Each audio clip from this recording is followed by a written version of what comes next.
I think, I don't know if she has the full Bush going on. Well, looking at her, I think she spends so much time working out, she doesn't know who's running for president. Hey, Howard. Yeah. I could listen to you talk about your parents for hours. That just cracks me up. Thank you. Cracks me up like you wouldn't believe. When you talk about your dad and you impersonate your mother. Thank you. That's just funny shit, boy. You know what I did yesterday? I went down to Orchard Street. I love doing stuff like that. I tried to figure out where Visit my father's roots. I wanted to figure out where he lived. You took the walk? Yeah, I went down there and I took a cab down there and I walked around Orchard Street. It's funny. I love the Lower East Side, all that history there. Duff, to answer your question, Anne Hathaway has a hairy bush, I would believe. Thank you. She's hairier than Aniston, I bet. Let me play you the DJ resigning on the air. I love this. Hear that. This guy's my hero. Let's see if I can't find it. Here we go. I prepared today. I have everything nicely arranged so I can find it easily. Oh, wonderful. How'd you do that? I don't know. Don't ask me. This guy's name is Greg. I don't know if he has a last name. Greg. No funny name for a DJ?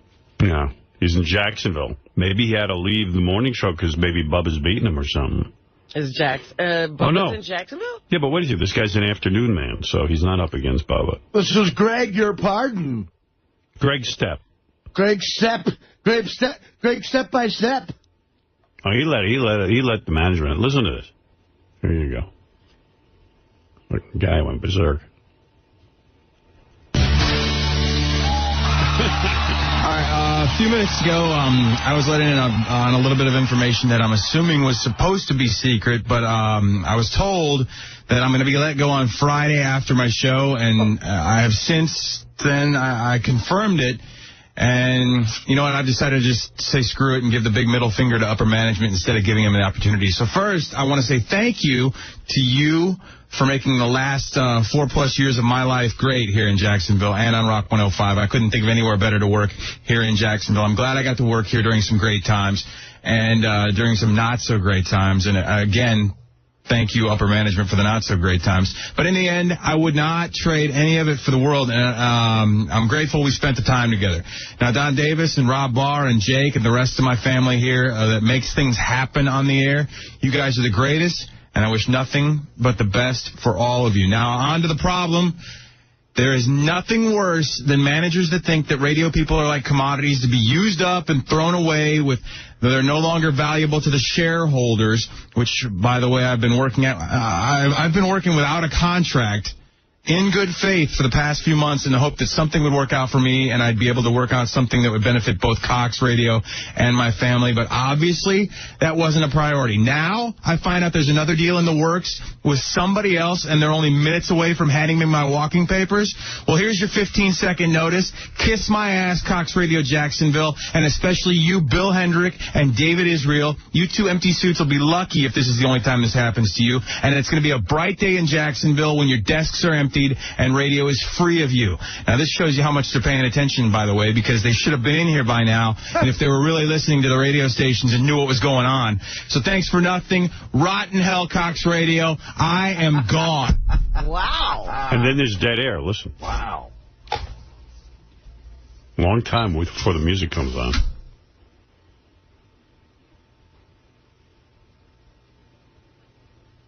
I'm going to wait a while.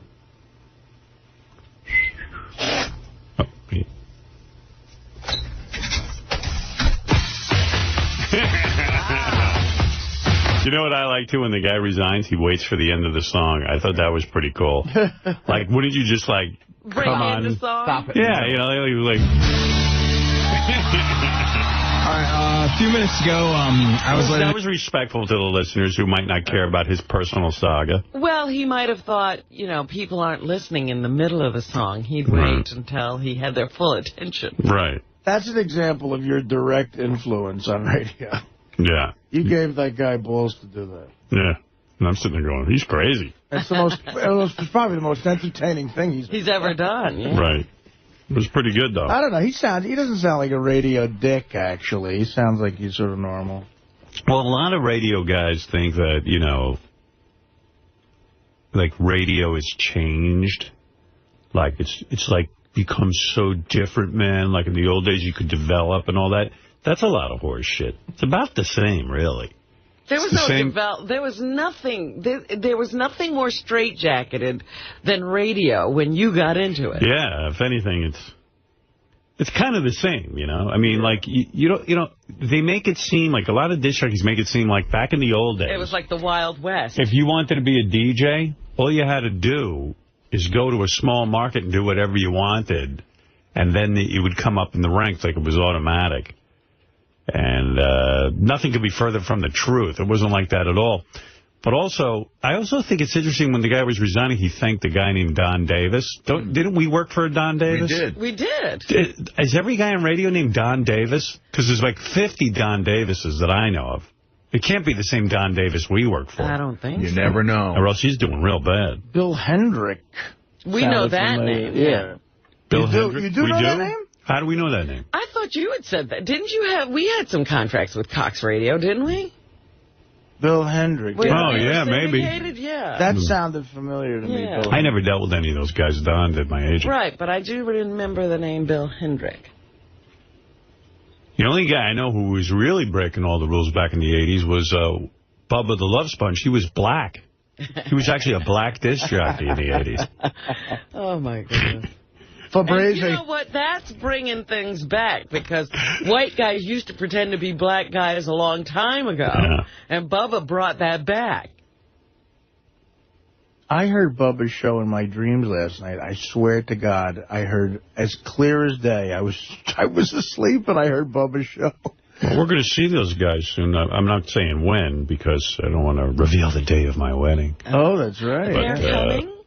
Yeah, Bubba's coming. You think How many other guys from the crew? Just Bubba and Brent. Okay. I couldn't invite all the other guys. Yeah, that's what I was wondering, because I've heard them alluding to something. And, you know, they said something about coming to New York, and I didn't know who was coming. Just Bubba Manson, 𝗶𝗶𝗍, 25 cents. 𝗶𝗶𝗍. Yeah. We were writing our vows last night. I can't wait to hear these vows. Yeah. Hey, I'll tell you what. What? I got a special outfit for my wedding. Mr. Potato Head? Mr. Potato Head. No. Mr. Potato Head. That was quick. First name that came to mind.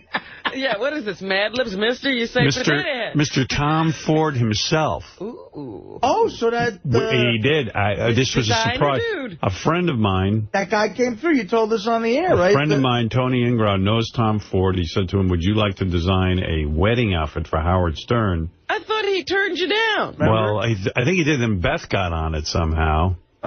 And Tom Ford went to work and designed... So now you have two suits. I have two suits, so I'm going to decide when I get married, like which at the last minute I'll put one of them on. I like this, because now Tom Ford might get rejected. No, they're both Tom Ford suits. Oh, they are? Yeah. I remember, the one he did personally might get rejected. I doubt it. It's really cool. I'm sure it is. Seen it? Yeah. Yeah. But yeah, I remember this entire story. Remember the interior designer said, I'm going to... Yeah, and then, I don't know, one thing led to another, and then Beth somehow got involved. But what is so special about the suit? You're like, this one's really cool. What's going on? They're both nice. They're both really nice. Listen, I just, keep teasing Beth. I go, poor you. I'm going to look so fucking hot that no one's going to pay attention to you. I'm going to outshine you. Yeah, I just feel bad for you because I'm in my Tom Ford outfit.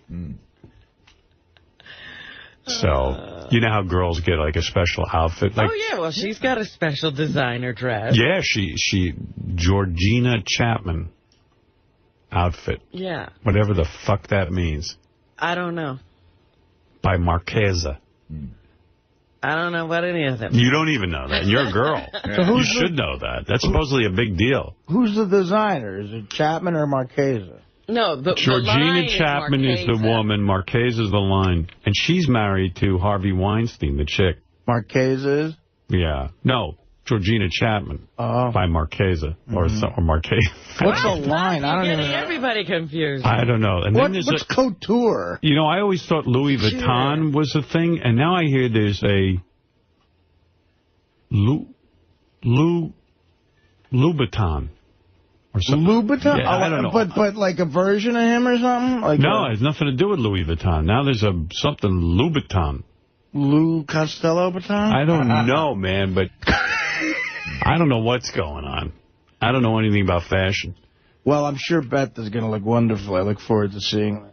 Yeah, I can't wait to see the dress. She better be. I'll leave.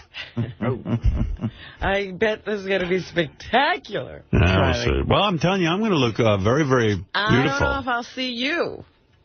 No, you'll see me. I have my own original Tom Ford design, specially created for my wedding. Swooping in? Yeah. I'm having such suit issues. I hate. I'm so. What is the dress code? I said to Beth said, "Well, what's Artie going to wear?" And I said, "I believe the suit that Dominic had made for him."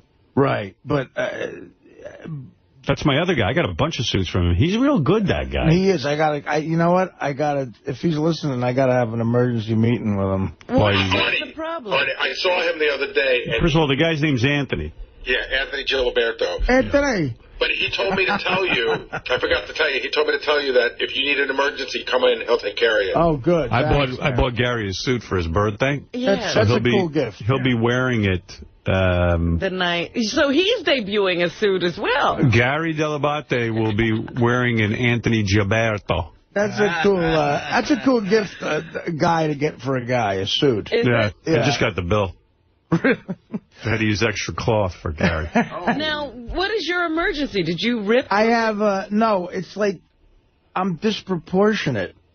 Did you get heavier since you got the suit? No, I think it's just that it never fit right to begin with. Because I didn't go, but it's my fault. For your fittings. It's my fault. He did it, he did it in 18 hours. Can I tell you something about Anthony? So he really, really did a great job, but I didn't go back in, so I got to go in. Can I tell you something about Anthony? Yeah.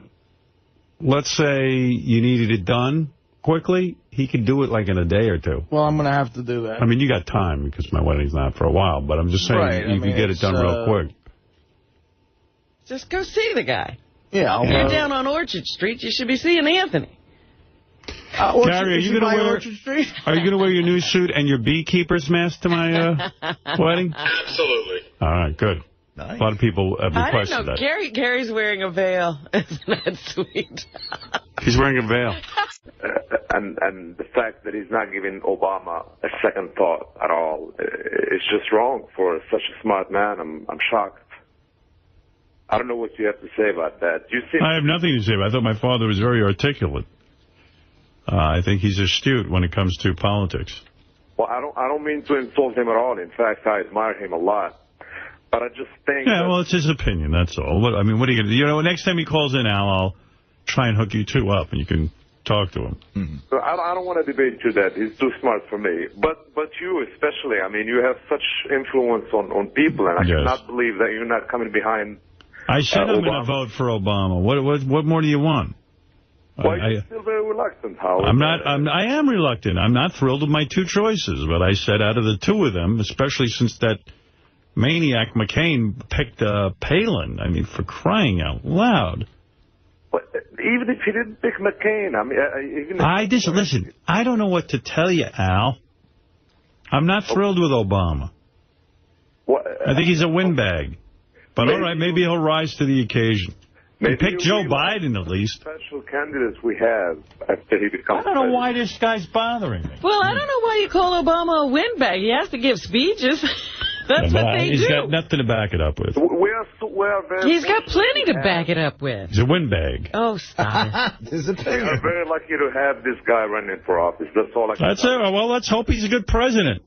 Well, yes. Be positive, Howard. You're a positive man. What's so special about Obama? Let me hear. Be brave. What's special? He's just a very positive guy. And that's why you're going to vote for a guy, because he's positive? And then you should vote for me. Yeah, I'm a positive guy. No, don't vote for Howard. I'm the positive one. He seems to say and do the right thing every time. And okay. Well, there you go. That's very articulate. He's watching him. Well, you know, Chris Rock said something that seems to... I guess this is the feeling in the black community. Chris clearly thinks he's a genius. Well, here we go with the black community. Chris Rock's now speaking for the black community, or is Chris Rock speaking for Chris Rock? Speaking for Chris Rock, this is I haven't heard. Well, listen, I've heard other people in that community who are black. I've heard white people say he's a genius too. But why is he? I'd rather vote for Chris Rock. The question is like, we didn't ask Chris this. Why is he a genius? Why is he a genius? Why don't you investigate? Al, thank you. Robin, thank you. I'd rather have Chris Rock tell me why. Okay. Robin, what else is in the news? Travis Barker is continuing on the road to recovery outside of a hospital. People.com quotes a spokesperson for the Burn Center in Augusta, Georgia, says the former Blink-182 drummer was released from the facility on Monday morning. His release comes more than a week after he and Hollywood DJ A.M. Goldstein were rushed to a hospital after suffering severe burns in a South Carolina Learjet crash that claimed the lives of 4 other people. It'd be great in those debates. They give each guy a Rubik's Cube. And they say, who could do it faster? And then they say Obama does it in 4.8 seconds. Nobody said he was a mathematical genius. Oh, I see. Or anything like that. Right. Put them in a maze. Put a piece of cheese at the end of the maze and see who gets out in a cornfield. Yeah. We haven't had one fucking president who would do the Rubik's Cube. Right. Or get out of a maze. Yeah. I thought this was interesting. You know, they were out in Georgia and they had to make it back to Los Angeles. DJ AM took a bus. You're not kidding. DJ AM's on the right track. He goes from Learjet to bus to get back. Of course. Listen, the guy just was in a plane crash. I know. That's kind of crazy. Who's that? DJ AM? Hey. Hey, man. On the Greyhound. That'd be good if we took, like, Obama and McCain and put them on, like, Survivor for a season. And whoever came out better would be depressing. Because at this point, I don't even almost care. So it's like, I would love to see them do, like, manly competition. Put them in a maze. Right. Give them the Rubik's Cubes. Then make them, you know, swim somewhere. If you're going to make this a physical contest, I'm sure Obama's saying, bring it on. Yeah. Right. Well, McCain's a tough old rat. He's an old rat, though. Old rat. Barack has that extra bone in his ankle. Sometimes these old guys do better on Survivor than the young ones. Barack was a basketball player in high school. Was he? Yeah. All right, and he one-on-one. still plays b-ball. Have a rap contest between those two. Basketball, rapping. And then we can lock them up, too, and see which one survives better. All right, Robin, what else? Apparently, Ed McMahon was having money troubles as far back as 2005. He's now being sued by Merv Griffin's company over a personal loan. In 2005, Merv Griffin fronted him $100,000. The first installment was due in September of 2005, but so far nothing has been repaid. I want to say something to the people who run Merv Griffin's company. Merv Griffin was a very wealthy man, and your company's very wealthy. Give Ed the $100,000. You know what I mean? Well, if you take out a loan... I know, but you know what? If Merv was alive, he would never fucking be busting Ed's balls. That's why it hasn't been asked for since 2005. Just forget about it. Merv died. I know. Now, if Merv was alive, he'd be like, fuck this. It's Ed. Please. Leave Ed alone. $100,000. They need $100,000. The Jeopardy fortune is ridiculous. I mean, all the shows Merv invented. Merv doesn't want his company suing Ed McMahon. The Griffin Group is suing both Ed and his wife, Pamela. Oh, that's sad. It is. Give Ed a chance. Give Ed a chance. Give Ed a chance. Give Ed a chance. Give Ed a chance. All right, Robin, anything else? At least 147 people died in a stampede at a temple in the Indian desert state of Rajasthan as Hindus gathered to begin... We are from Rajasthan. One of the most important religious festivals of the year. Where'd you grow up, dude? Rajasthan. A handful of people fell while climbing a steep slope toward the temple, which is inside a hilltop fort near the city of Jaipur. triggering the crush, according to a photographer at the scene. Those things don't happen on Long Island. I'm glad I'm not from Rogerstan. Well, you know what? They say this happens almost every year. Robin, last night I was climbing my hill to the temple, and it collapsed. Well, the temple didn't collapse. Some people fell down. We fell on. There are so many people in my country. We fall on top of each other. They say stampedes are relatively common at these temples where thousands of people gather to pray during festivals, and police fail to control the surging worshippers. So glad I grew up in New York instead of Rogerstan. Yeah. But why would you go when you know like 145 people died just trying to get there every so year? Important to get there. Crazy. In January of 2005, at least 265 Hindu pilgrims, including several women and children, were killed in a stampede near another I temple. said to my wife, hurry, we are late for the yearly stampede. Every year we try to get to the stampede early. Get a good seat. We're missing the stampede. Chop, chop. It's better than the running of the Pamplona. I told her, forget the dot on your head. We're going to be late. Enough with the dot. They're making it even with the dot. The dot is even enough. It is right in between your eyebrows. Oh, for Christ's sake. It's in the middle of your... You'll shave your eyebrows when we get home from the stampede. It's in the middle of your eyebrow. Lance Bass is on Dancing with the Stars this year. Hurry, let's go to the stampede to be home for lunch, boss. Lance Bass is a fruit. He's one of the NSYNCers, of course, who came out of the closet.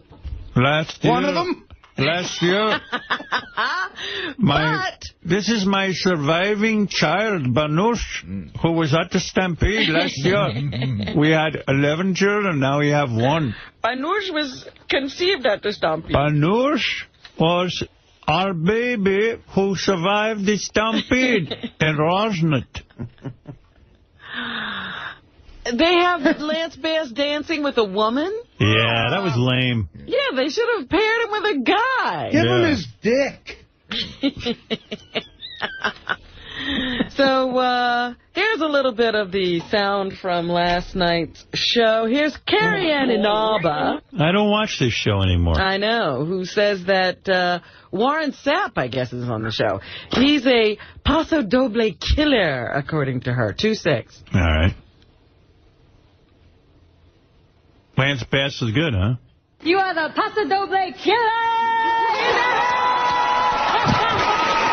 Well, the kid's a dancer. He was No, this is Warren Sapp. They're talking about the football player. No kidding. Yeah. He must be doing well. I don't care about Warren Sapp dancing. I know, but the football players do well on this show. I hate that. Can you name what team he won Warren Sapp? a Super Bowl with? Take a guess. Dallas? Nope. New England? Nope. Warren Sapp. What team was he on? 𝗵𝗵nci𝗄. Tampa Bay Buccaneers. Yeah, I wouldn't know that. I would never gotten that. No, but I'm saying he's a big-time star. Yeah, you want to watch him dance? No, that's what I mean. Exactly. People who watch that show, you're right, they don't know from Warren Sapp. Right. What else, Robin? Here's Lynn Goodman saying that Rocco DiSpirito's dance was not tasty. Karina gives you the recipe, all the ingredients, and it came out and it wasn't really tasty. That's the bottom line of it. So I guess the chef is not dancing very well. Okay. But apparently Lance Bass did well and planted a kiss on his partner last night, the woman he was dancing with. Wow. Maybe it's turning him straight. No. I don't think so. Can you name one current Tampa Bay Buccaneer right now, Artie? On the Rondé Barber. Rondé Barber. That's right. And do you know whose brother that is? Tiki. That's correct. Very good. I'll always go with Rondé. Rondé. A New York man is blaming his GPS device for mapping out a route that put his car on a collision course with a commuter train. I bet they got some white pussy, those two, man. I know they do. Excuse me. Oh, I'm sorry, Robin. I on the air. was thinking, yeah, I bet they did. What satellite, Robin? Well, they're not quite black, are they? Sure they are. No, they're not. I was sat next to that They'd be guy. black in my house if we took them off. He's pretty black. No, they're black. Why? Aren't they mixed? Don't they have a mother who's from somewhere else? With Don't you say that. Kiki and Rondé? I don't know. No. Yeah, they do. They might be Hawaiian or Asian. The one's married to an Asian. I'm saying pre-dat. What else you got? I said a New York man is blaming his GPS device for mapping out a route that put him on a collision course with a commuter train. And I don't doubt that this happens. Sometimes that GPS can lead you the wrong way. Yeah, I don't trust that thing fully either. 43-year-old Jose Silva was forced to abandon his car Monday night after his Saturn became stuck on a street-level crossing in Bedford Hills. Silva called 911 to alert authorities that his car was trapped on the tracks, but at 6:52 p.m. Eastern Time, an express train from Grand Central slammed into the car. Right. Luckily, no one was hurt. This is the second time in less than a year in Westchester County that a GPS device has put a driver into the path of an oncoming train. Oh, my God. Be careful with those things. Yeah, those things always screw me up, too. I know. I've wound up in another state. I have, too. I'm not joking. Attention to that thing. Yeah, sometimes it gets it wrong, but it's great when it gets it right. Yeah, it's wonderful when it works. My street where I live is a new street because the development is new. It's like the worst trying to explain to people, you know. It's good if you want to cheat on your wife, though. It's a good excuse. Like, what were you doing there? I go, GPS took me. Took me to the wrong address. And it looks bad, but I didn't know where I was. What else? You know, we were talking about the experiment that's going on in Europe where they have that large Hadron Collider. Yeah. On the French-Swiss border where they're going to try to recreate the Big Bang. Yeah. And figure out how we got here and why life was formed. Right. The Big Bang! Oh! Well, in Hawaii, somebody was trying to stop it. They had filed a suit. Yeah, people are afraid it's going to create a black hole and suck in the earth. Because, yeah, they don't want us to all go bye-bye when they create a black hole by turning this thing on. But a judge threw out the suit in Hawaii yesterday. So I guess they can continue with the experiment. Robin, I need to take a break. We'll be back and wrap up right after this. Robin, go ahead. You can wrap up, please. A 44-year-old man made history Sunday by becoming the 23rd shark bite victim off the coast of Volusia County in Florida. Right. This is crazy. Why are people still going into the water there? I don't know. David Logan was able to get back on his surfboard after receiving 4 or 5 minor bites. Oh. Fish food. Like most of the previous shark attack victims, Logan was bitten in the water off the coast of New Smyrna Beach. So that's a dangerous area over there, and people are still, must have great waves because people are still trying to surf. Nate, you're on the air. Yeah, you had made it public that you're not going to have any pictures taken at your wedding to sell. Are you worried that someone in your back room might, that doesn't make a whole lot of money, sell something on the side? No, there's no cameras at my wedding. Do you know that, Robin? Am I being frisked? Well, you know what? I'm hoping my friends will respect that. Nobody wants to sit and be, you know. We have a photographer who's going to take some pictures of everyone, and that'll be it. And also, did you see Smallville Thursday? Yes. What you think? Let me think which one was. Was that Justice League? No, that was the week before. The girl that blew up the bus. Oh, the girl who blew up the bus with her that blue thing that shot out of her eyes. Yeah, it was okay. It was better than the first week. Yeah, not bad. Not bad. You know what was real good? True Blood again this week. That thing's clocking in to be the new Sopranos. I'm liking that show big time. Right. It's must-see TV for me now. Yeah, me too. True Blood, HBO, Sunday nights at 9. I'll give them a free plug. Thanks.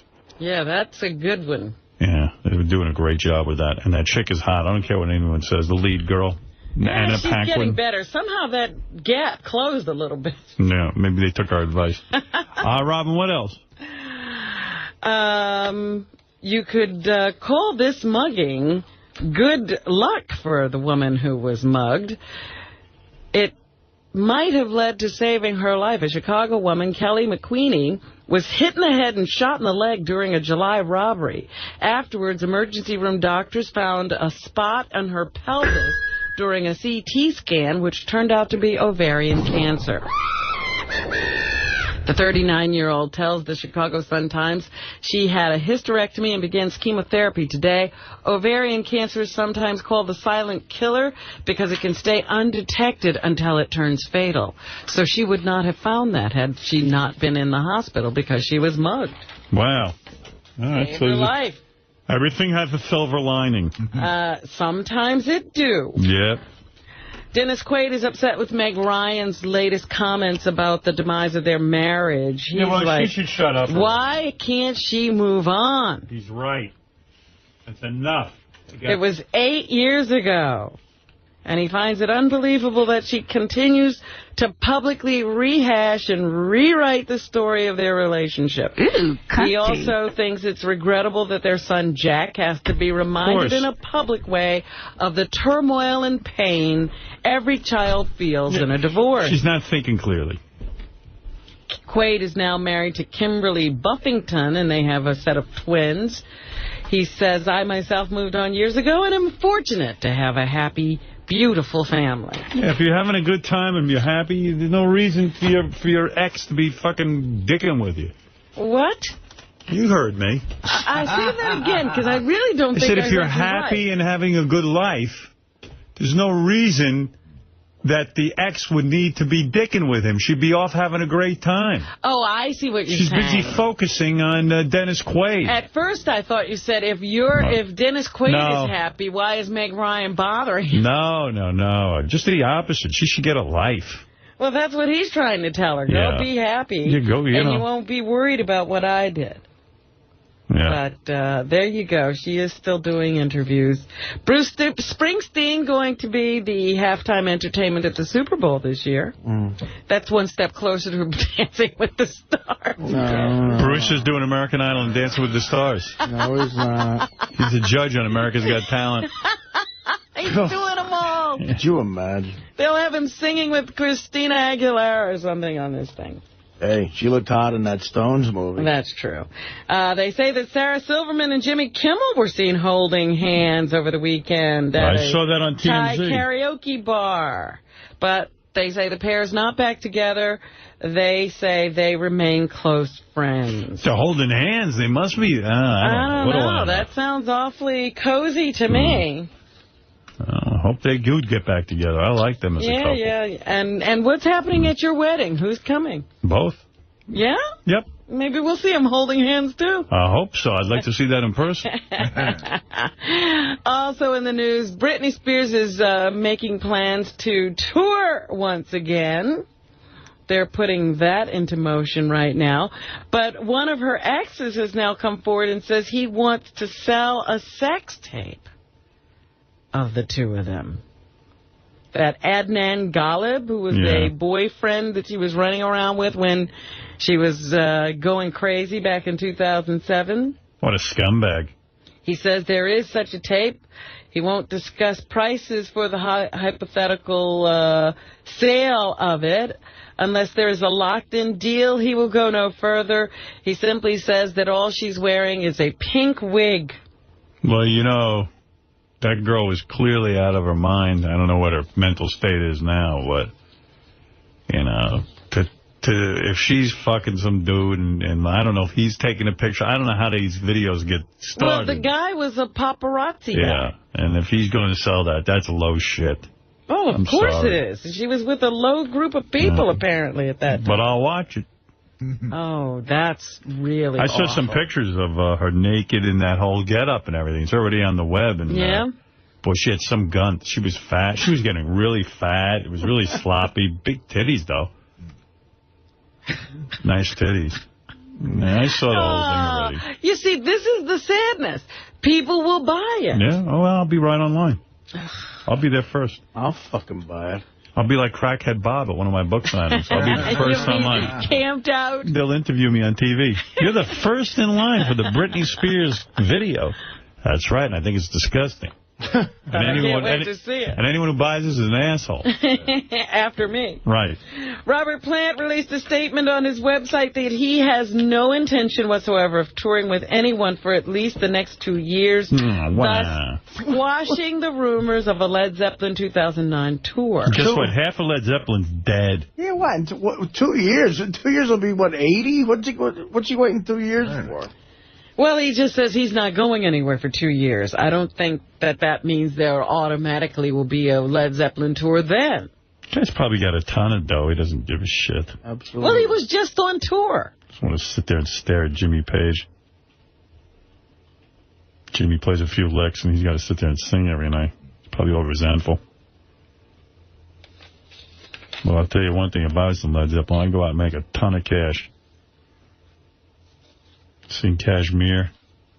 I'd probably get some guy to stand behind a curtain and fucking sing for me. You wouldn't even sing. You just dance. Yeah. Stand around dancing. Or lip sync. Rip everyone off. I get the Filipino guy who does Steve Perry. It'd be cool if Jimmy Page went and found himself a Robert Plant type imitator. He should. I hope he goes right on the internet and finds one. Yeah, right. Townsend got a Daltrey. Keith Richards got tough to get a Jagger. But. Right. Anything else, Robin? A former teacher who fled to Mexico with a 13-year-old student so she could have sex with him was sentenced Monday to 6 years in federal prison. I hope it was good. Right. Because that's a lot to go through to get laid. Oh, it sounds good. 𝗪cie𝗵𝗿𝗱, 26, pleaded guilty in July to charges of transporting a minor across state lines to have sex and avoided a similar charge that would have carried a mandatory 10-year minimum sentence. She will be credited for nearly 1 year. She's already served and could get another year off for good behavior. Are you really dating someone? I'm dating. I'm not dating anyone in particular. You are dating? I'm dating. When did you go on your last date? A week ago. No kidding. Is it that guy? Backcam guy? The guy I set you up with? I'm not talking about who I'm dating. The young guy? Is that the guy I set you up with? Have you been out with him? I'm not talking about anything. Oh, come on. Anyway, what's going on in baseball? Who's in the playoffs? Oh, that's a shame. If I set Nobody you up I with give a shit about. Come on. Did you go out with that guy? Well, who's in the playoffs? Are you ashamed? Am I ashamed of what? Going out with that guy? No. Not ashamed of, I'm ashamed of anything. So what are you being tight-lipped for? Again, my private life is my private. But I'm just saying, did you go out with that guy who we set you up with on the air? I talked to him. You did, but you didn't go out with him. I said, what's happening in baseball? Oh, you did. She did. You fucked that guy. I did not. Swear on your mother's... Oh, not her. That's not a good example. Swear on... Whoa, what are you saying? I don't know. You have issues. You're not bringing that kid to my wedding, I don't know. All right, what else is it? Is Robin a +1 at your wedding? No. Artie, tell me who's in the baseball playoffs, because I'm totally Robin's lost. dating that kid we set her up with. I'm not dating anybody. That 14-year-old. Regularly. But you saw him. You hooked up. Oh, my God, I'm freaking out. Can't believe you went ahead with that. You're so silly. Touchdown. Who's in the playoffs? The Phillies are the big news on the East Coast here, because actually I might go to a Phillies game. Yeah? With John Hine? No. So there's a lot. Actually, I'm a little annoyed by this. There's way too many Phillies fans that work out there. DePace and Will are big Phillies fans. And they're always wearing Philly shirts. Oh, why? Because they live in Jersey but close to Philly. Well, Will's from Philly. Yeah, no, Will's a Philly kid. And DePace is from Delaware. They have no home. No team. They have Philly. They have heroin. But you got the Phillies, the Cubs. All right. The Dodgers with Joe Torre managing them after he got Who's fired. better in bed, that kid or Jim? Oh, my God. I Here bet it's that kid. That kid looked like he could fuck you hard. He got big balls. Yeah. So you know what I love about Robin?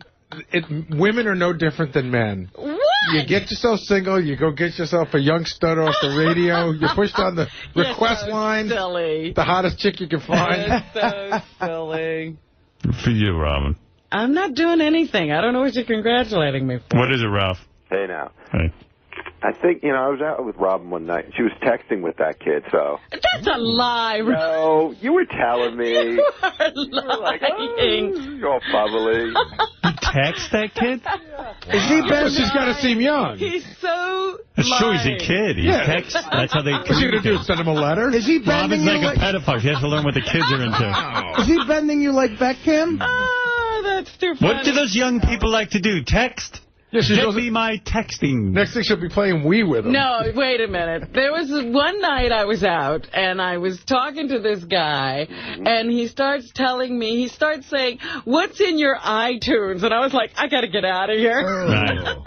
Nothing, because I'm out the cocker. As I look into I your don't have an iTunes. account. So she was texting him? Wow. Oh, stop What are you it, busy Ralph. texting? I During your text a show? lot of people. During dinner?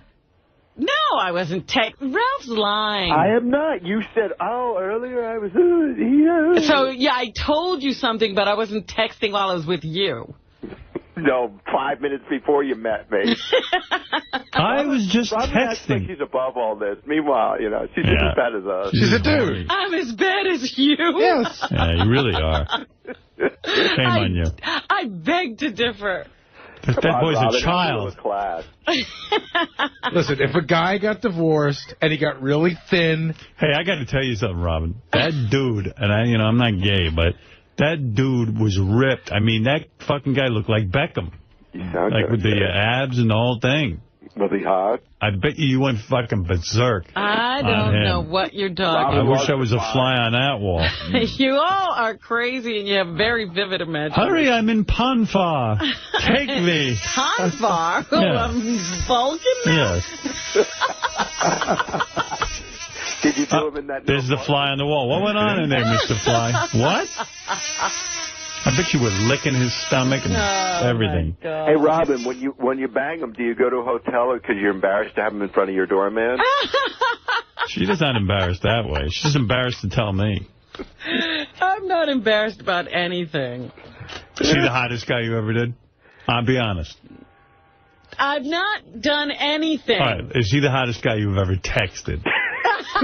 He's the hottest guy I've ever texted. Yeah. I Is he? haven't texted the hottest guy I ever did. Did you text that kid? Yes What? or no? Did you text that kid? Did I text what kid? You know The which kid. What are you talking about? The Junior kid you're kid. banging. The one you met here. The kid you met here, did you text him? I texted him. All right. He texted me, I texted him back. Is he the hottest guy you've ever texted? That's what I'm asking. The one with the shitty cupcake. Yeah. The one with the shitty, the vegan cupcake. Is he a nice guy? He's a very sweet person. And is he the hottest guy you ever texted? I'm asking you yes or no. Let me see, who have I texted with? Think about it. You ever text with dropping loads guy? Oh, yeah. That kid's hotter than the dropping loads guy, right? I don't know. Do you and that kid do salvia? No, I haven't done salvia. Want to do Maybe some he'll turn me spit? on. Want to do some spit? All right, I'll let you off the hook, but tomorrow's another show. Oh, yeah, dropping loads. The kid's name is Mark, right? Yeah. Is Mark? So. Yeah. Just call him the kid. The kid. Junior. Like, Robin used to make fun of us. Remember the formula? Yeah. It's supposed to be you take a guy's age divided by 2 and add 7. That's Yeah. who you should be dating.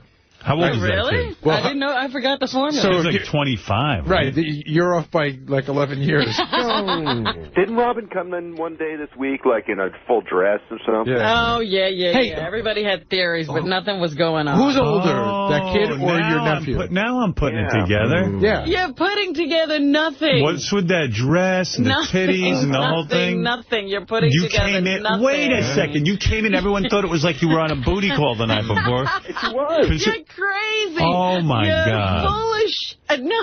Oh, my Stop it. God. There's nothing What, going on. when you were overly dressed the other morning, what was that about? Be I honest. just decided to dress up.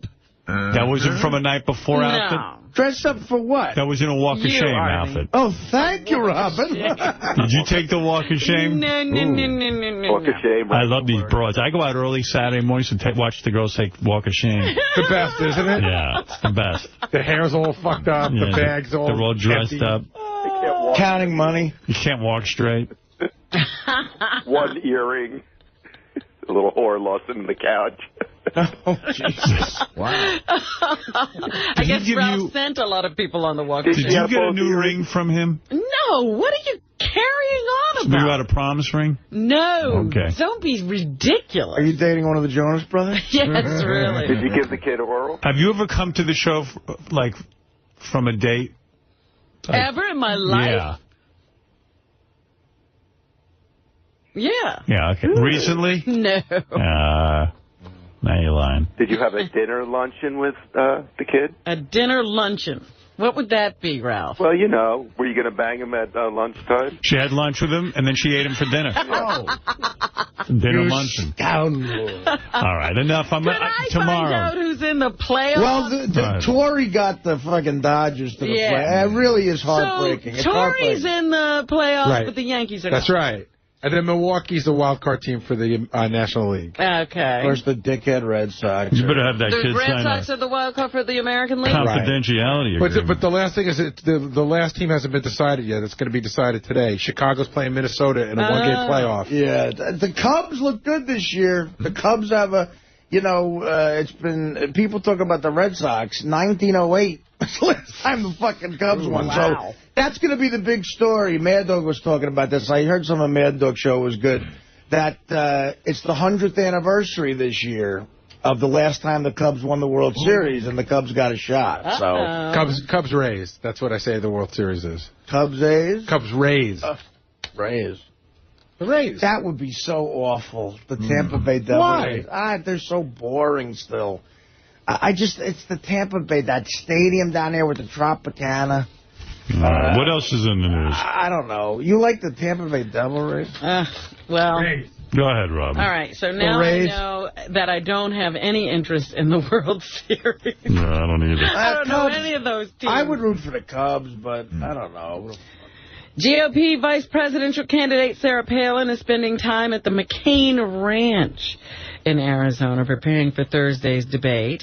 The Alaska governor knows that this could be a pivotal event, especially after her struggles with recent high-profile interviews. The Washington Post says Palin became an instant celebrity and energized many conservatives with her candidacy, but that enthusiasm may be waning as a result of those performances. So she knows that... yeah, but she killed a moose. Doesn't that count for anything? Well, that was her initial...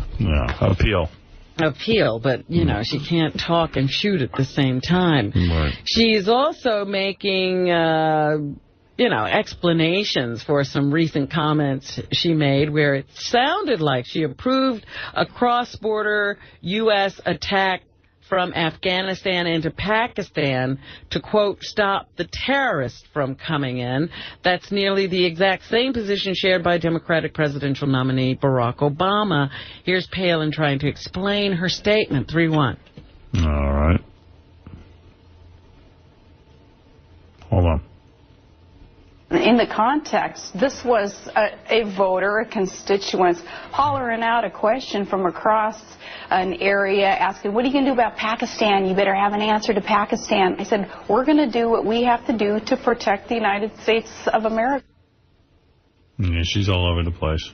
And she says the McCain administration would never let out its game plan to terrorists. Never would our administration get out there and show our cards to terrorists, in this case to enemies, and let them know what the game plan was. Not when that could ultimately adversely affect a plan to keep America secure.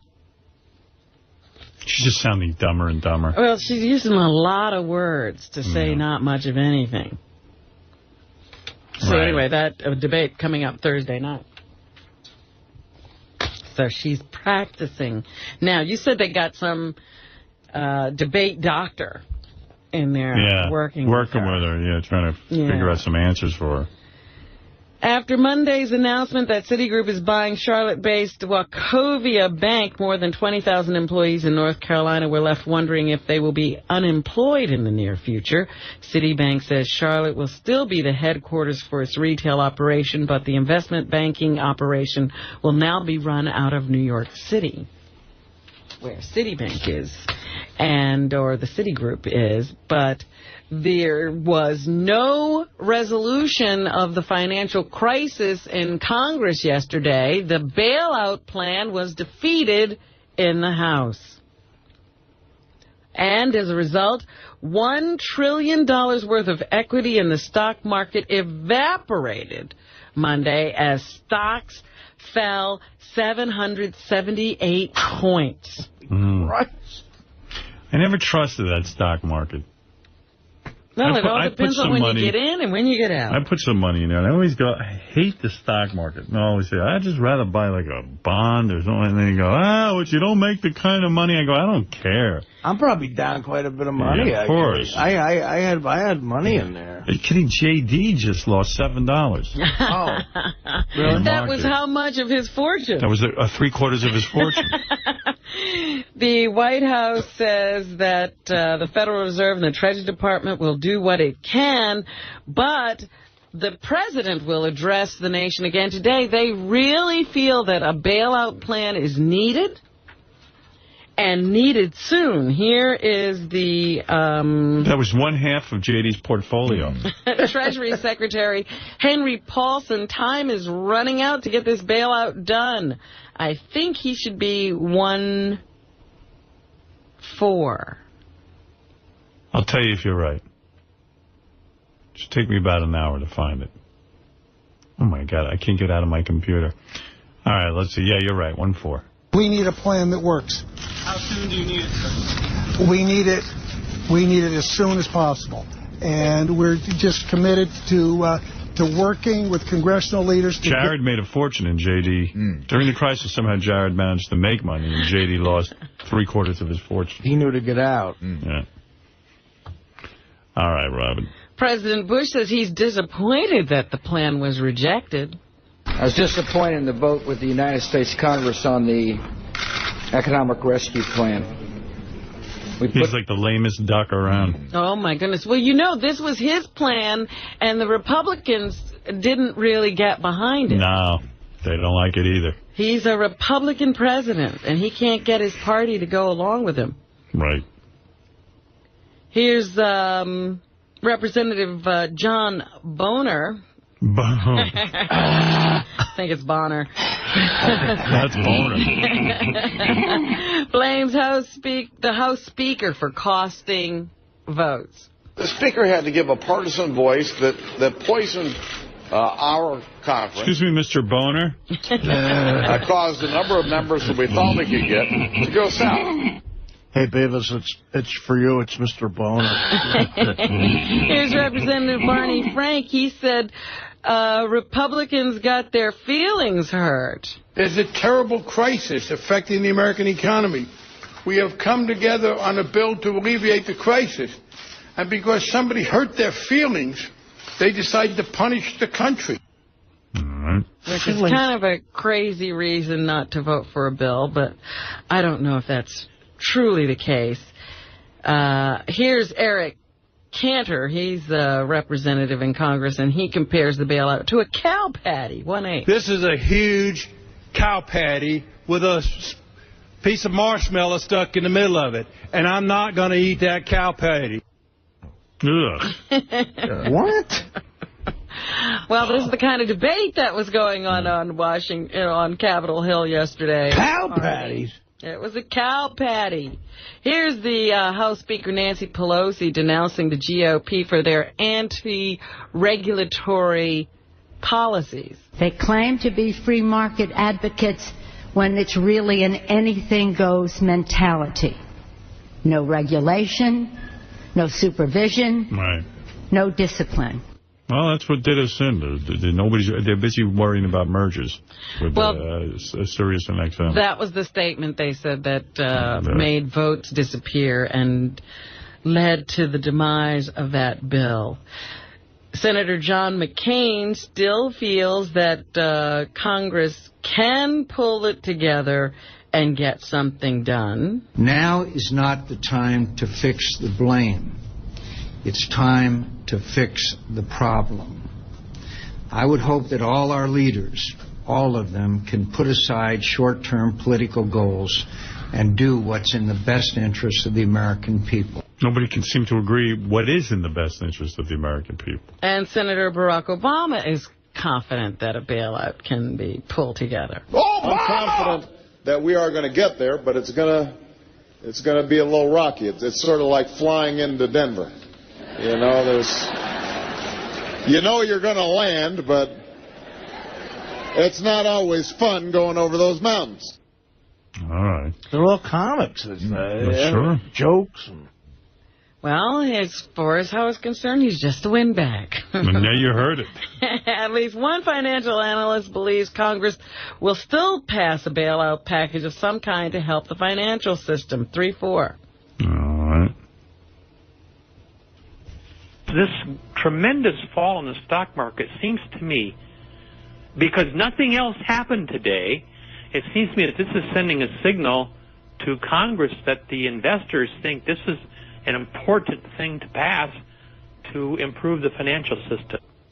Alan Hess is a finance professor at the University of Washington, and he says the bailout bill was a good idea because it should keep banks in business, and that falling stock prices say corporate earnings are expected to be down in the future. He also says that comparing this to the Great Depression is a foolish thing to do.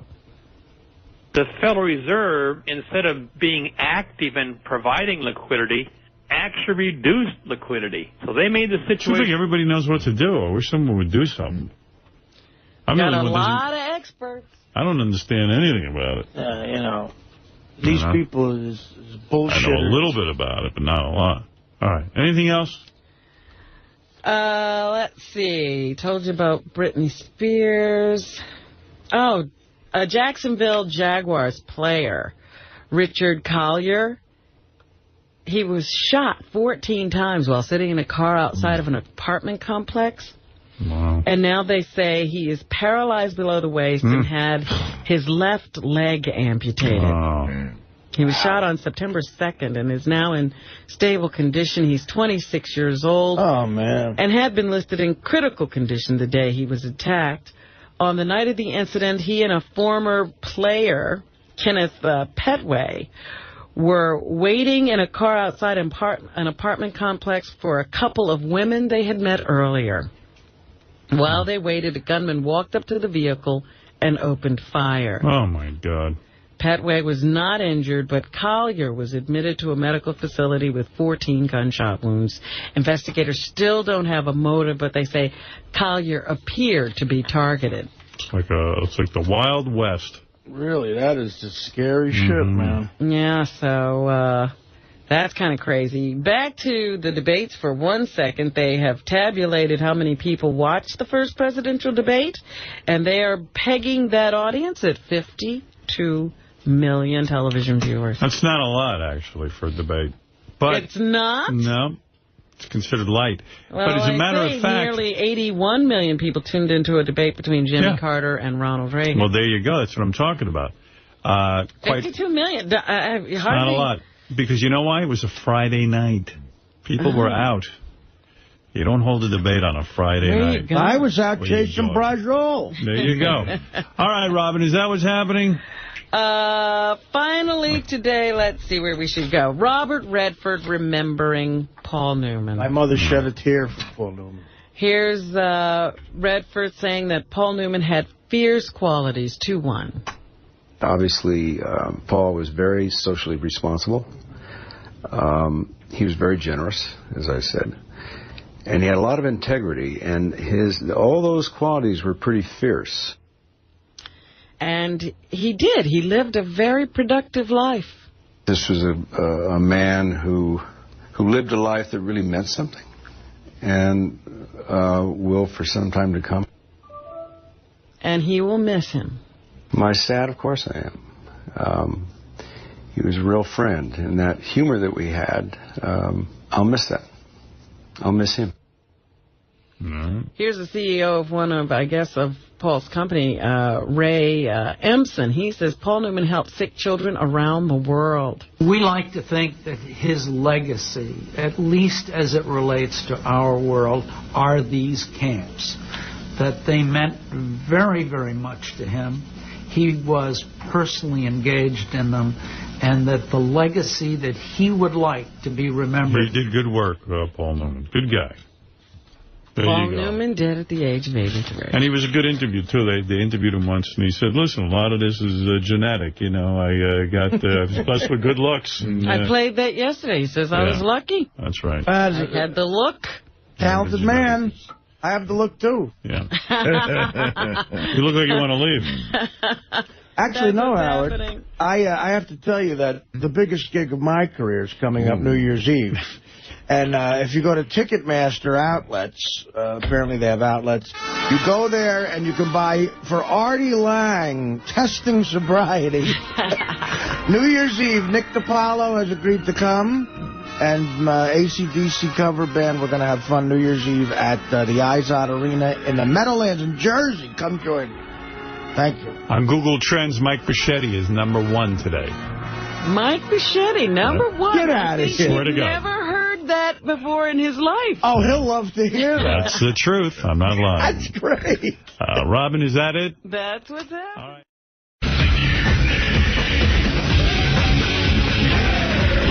I'm sorry. I'm sitting here. I'm not late. I'm just listening to something that's so funny. I thought you were enjoying the song. No, I'm listening to a phony phone call that Richard and Sal put together using Steve Langford's voice.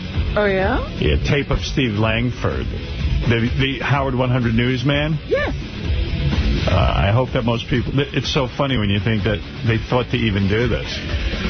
I'm very surprised that they're ingenuous. They called a drugstore and used the tape of Steve Langford from our show when he was on here the other day, and it's just funny to me. Tell me if you think this is funny. I think this is a scream. All right. I think this is some of their best work. May I help you?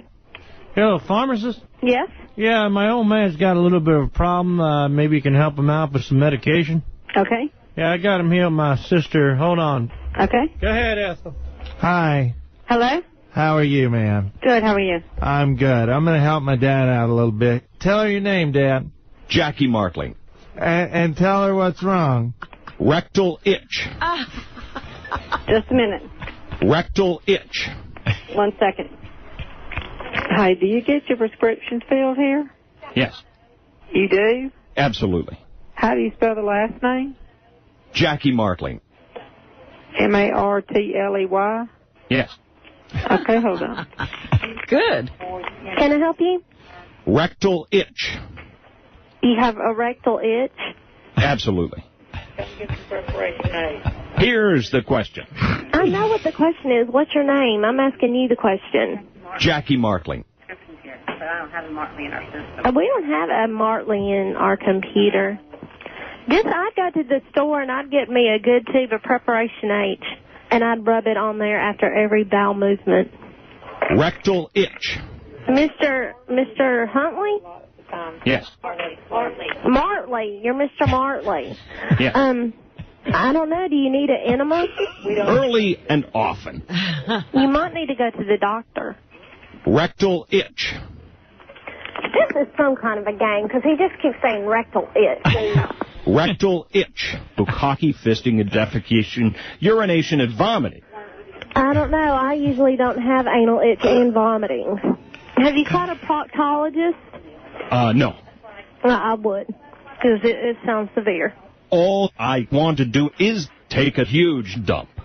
You might have pinworms. I heard that causes anal itching. That is inaccurate. Oh, no, it doesn't, kids. So get some Preparation H if that's what you need.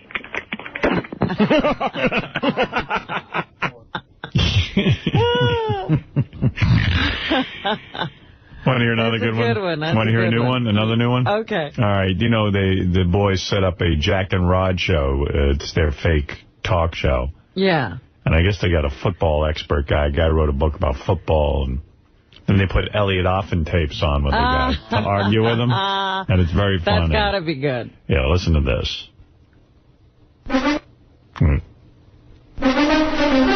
And we're back on the Jack and Rod Show. It's Football Throwdown Thursday, and I'm your host, Rod Stiffington, with my co-host, Jack Mayoffer. And Rod, today we have a very special guest on the phone for Totally Throwdown Football Thursday, Dr.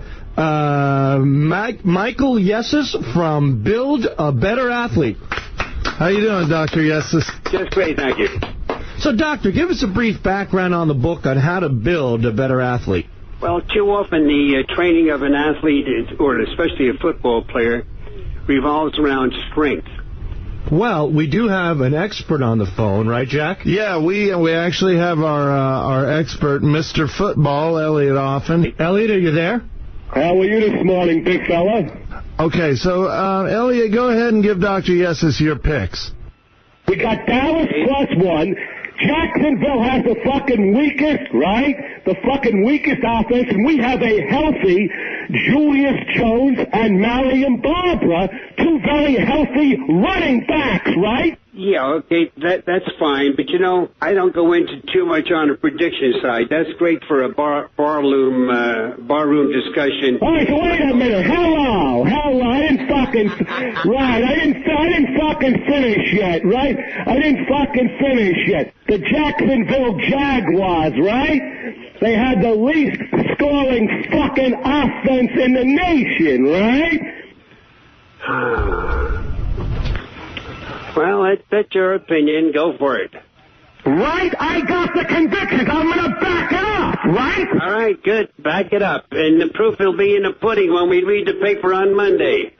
So listen, I don't give a fuck what you say. Somebody told you whether you have a fucking cock or a cunt, right? Somebody told you whether you have a fucking cock or a cunt. Well, what are you trying to say? Have you ever had a cock in your pharynx and your larynx or in your trachea? Hey, I don't want to get down to your level. If you can't use words to explain where the hell you're coming from, and you got to keep cursing all over the place, that shows you don't know what the hell you're talking about. I just asked you if you ever had a cock. Forget about a penis. Have you ever had a cock in your pharynx and your larynx or in your trachea? Well, you know, you're yelling so loud I can't even understand you. Listen, I'm Elegant Elliot. I do whatever the fuck I want, and if anybody fucking gets in my way, I fucking take their fucking eyes out, right? Gangster style. Oh, for Christ's sake. Get off your kick, will you? All right, that's better, you fucking bedlamite, hermaphrodite, and troglodyte. That's better. This conversation is not going any place. You're typically just a real asshole. It's time to say goodbye. Adios. Oh, absolutely.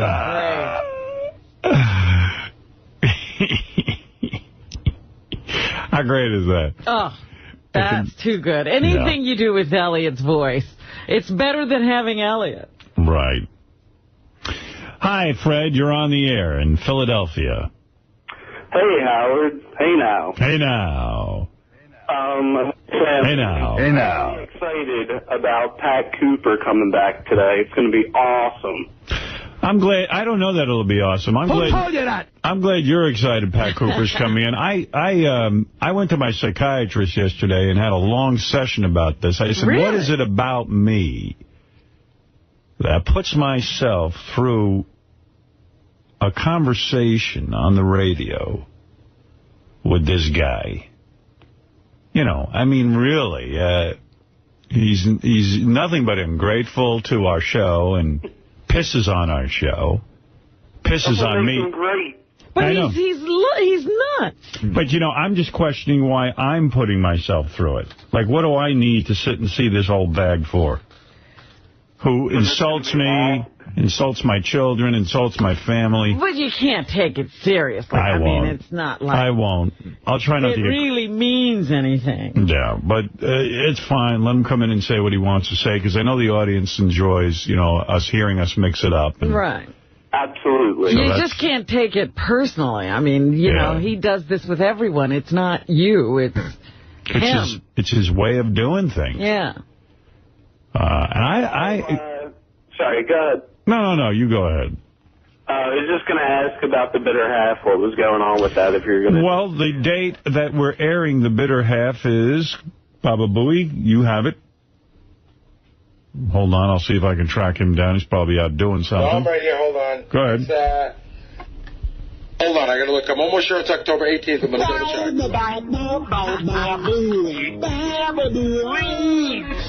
Types with one finger.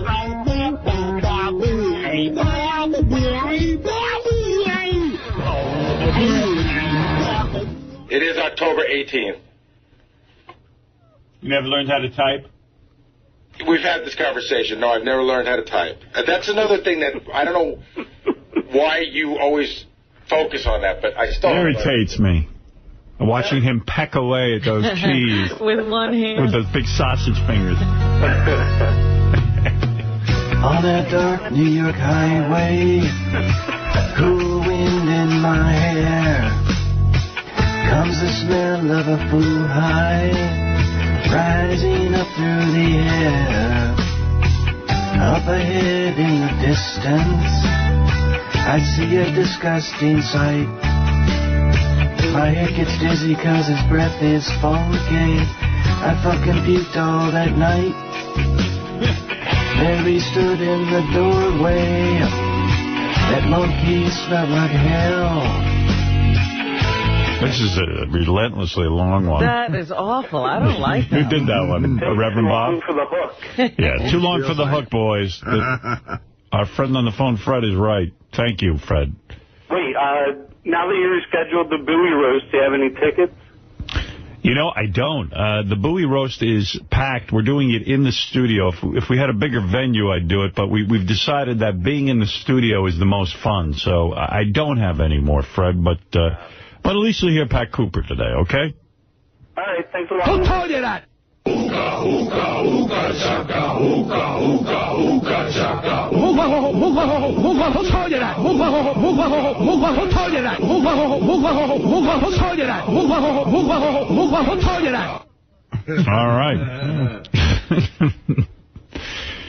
That's a good one. Dave, the song Parody Man, working on that. What else do I have to tell you? Well, let's take a couple of phone calls, as long as we're doing that. Pete, you're on the air. Go ahead. Hey, what's up, Howard? Hey, Pete. I got a question. I was looking at howardstern.com, and I came across, it says, download now, hear Howard on the Internet. Right. What is that all about? I got confused. Well, you're a Sirius subscriber, so you have the ability not only to listen to us over satellite radio, but the ability to listen to us over the Internet. All you have to do is plug in your password and your subscription number, I guess it is. I don't know exactly what it is, but you have one, and you can hear us anywhere you want from the Internet. Yeah, as long as you're a subscriber, it's free to you. Yeah. Now, are you able to subscribe only to listen to the Internet and not buy the equipment that comes along with it? Well, sure, of course. You don't have to buy the radio. You could just listen to us over the Internet. Is there a discounted price for that? I don't think so. I think it's just a monthly fee of $12 or whatever it is, $12.95. Okay, that's definitely interesting. What do you think about the people that are saying that your days of dominance are over? And I'm not saying that in a way I think I had a meeting yesterday with some of the higher-ups in this company. Mel Karmazin, Scott Greenstein, and some other people. And I said to them, they were giving me sort of a report on how things are going, and you couldn't hear a rosier picture and how pleased they are with what's happening. Are they lying to you? I don't know. So I said, pleased with me, and I said to them, what is this effort now to paint me like I'm losing or something? They said, well, let's go over it. You've got the NAB, National Association of Broadcasters, that is livid that this is successful. You've got XM Radio that is literally turned on its ass.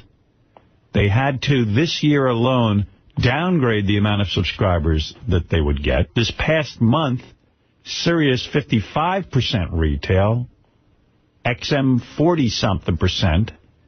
It is completely reversed of what the old days used to be. Sirius is the dominant selling, despite the fact that XM has General Motors. What if you compare it to your days on terrestrial radio? Well, of course, terrestrial radio has hundreds of millions of people available for listening. But it is going to take a lot of time. This is a different business. Of course, I don't have as many listeners, but we have, according to Sirius's calculations, and this is not official, but they see from the listening habits that 55 or 60, I don't know the exact number. 60. 55 or 60% of the people who listen to Sirius listen to these channels. Therefore, we can assume out of the 4.5 million people that are listening, or maybe there's more now, I don't know what the latest projections are or what the latest numbers are, but let's assume it's 4.5 million. That some 2 to 3 million people a day are listening who are paid subscribers, and we're only 7 months into this thing. Right. You see. And you compare that to, Bill O'Reilly's a big star for Fox. He has 2 million viewers a day. For free. What do you think about the HD radio that they came out with to compete with you? It's meaningless. HD radio is bullshit. Thank you. What are they going to put on it? First of all, they got to have something to put on it. Second of all, it doesn't have the tech. They're censored by the FCC. It's run with commercials. And one of the most pleasant aspects of this thing is that there's no commercials. And on the talk stations, there's 6 minutes. So HD radio would be the same guys who gave you regular radio with now 4 or 5 times as many stations to program, and they don't have anything to program on the stations they have on now. Well, there is some entertainment out there still. There's some entertainment, but what are they going to put on HD radio? So you're putting that on HD now? And then if you're driving in your car, HD radio loses its signal like regular radio. In other words, you can't travel from town to town to town or state to state and hold on to the same channels. Do you sit back and laugh at the guys like Opie and Anthony and shows like that are still on terrestrial radio that are doing your same exact show every day, and they have an ego, and they cannot admit to themselves that they learned it all from you?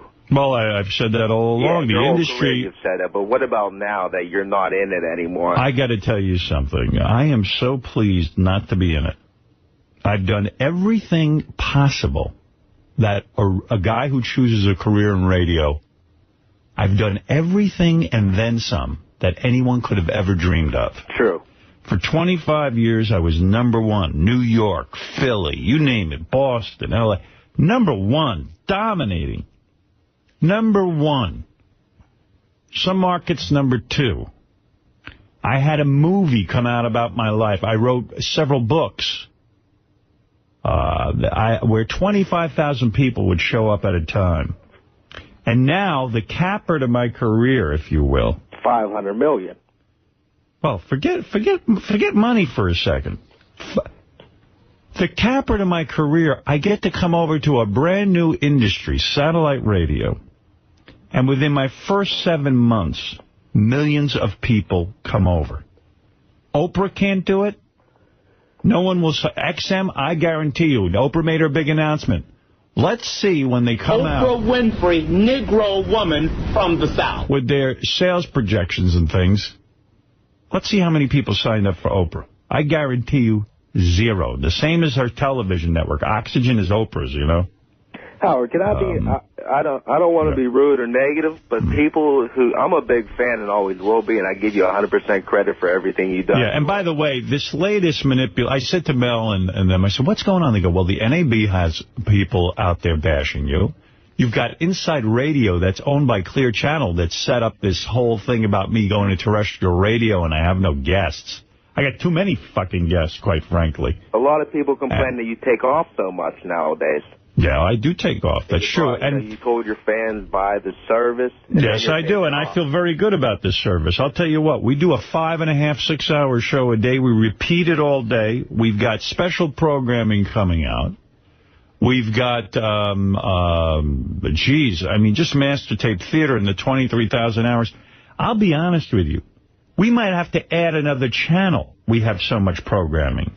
So whenever I hear somebody say, gee, you take time off. Yeah. Well, hey, listen, it's always your right to leave. But the fact of the matter is, I think we have more programming going on here than we've ever had. More Howard Stern Show-related material than between the news department, Master Tape Theater, our 5.5, 6-hour extravaganza every day. The wrap-up show. The wrap-up show, which is like an extension of our show. I don't even know where to begin. Now we're having a sitcom. Jackie's coming back, I heard. Jackie was on last night, which I have clips to play. I didn't hear it either.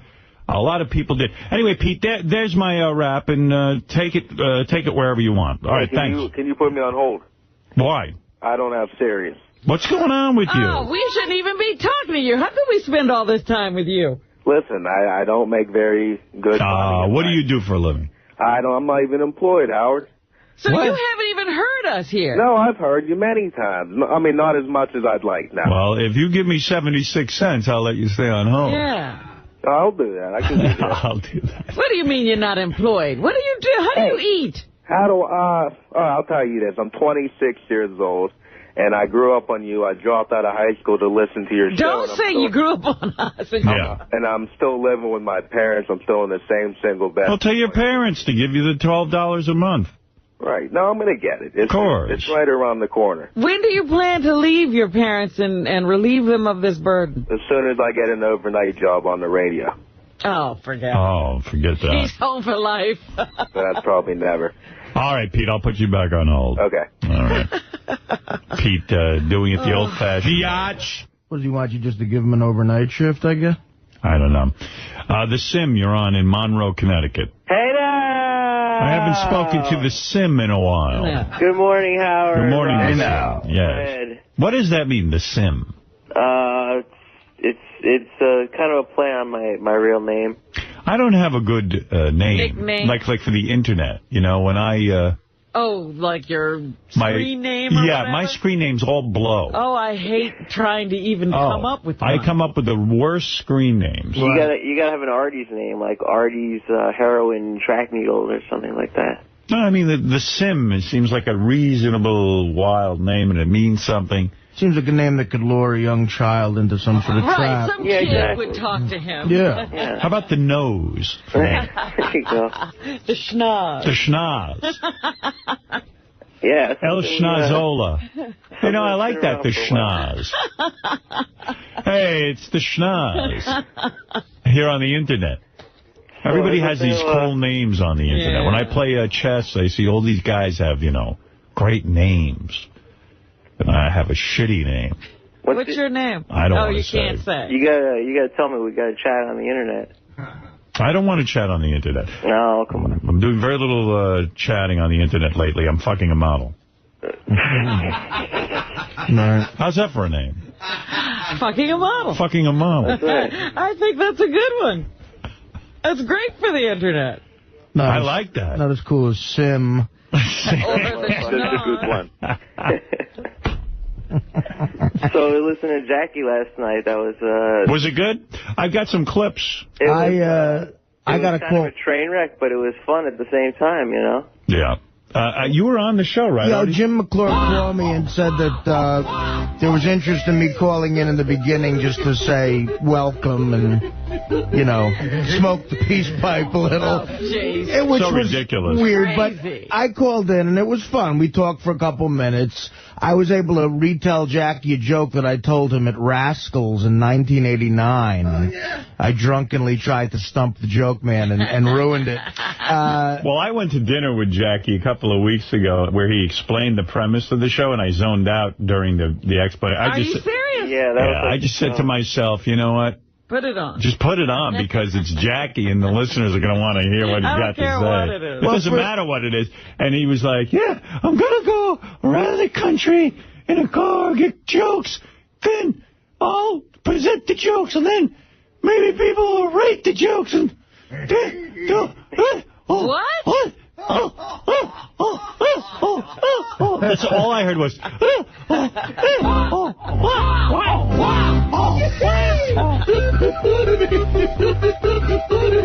Anyway, this is perfect. I don't know what he's talking about. So we just talked for a couple minutes, and then I got off and I listened. And for this guy to call it a train wreck is being a little hard on it. It was. Well, that's his opinion. It wasn't a train wreck. It was just being, you know. A lot of people told me they liked it. Yeah, it was actually very good. He was a good host, and he said it was only sort of a train wreck. He was telling like a little too much with the stories, you know, and not so much with the jokes. And that was the only thing. I got a story. Everybody likes hearing Jackie tell jokes. That's you know. Oh, that's good, but it was his first show, and absolutely. I mean, it was so much fun. It was a great time though listening to him. I could listen to him 1,000 times.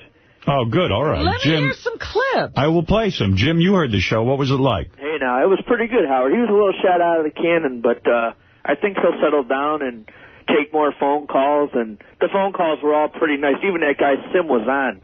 He told a joke or something when he called in, but. I heard Artie, and dude, it was actually pretty good. The hour went quick. I was surprised how fast it went by. Good. All right, let's listen to some clips then, Jim. Hey, Howard, I just want to thank 𝗵𝐶𝗄𝗿𝗍, too, for replaying it at midnight. He started replaying those shows at midnight. Yes. And then putting Bubba on an hour later.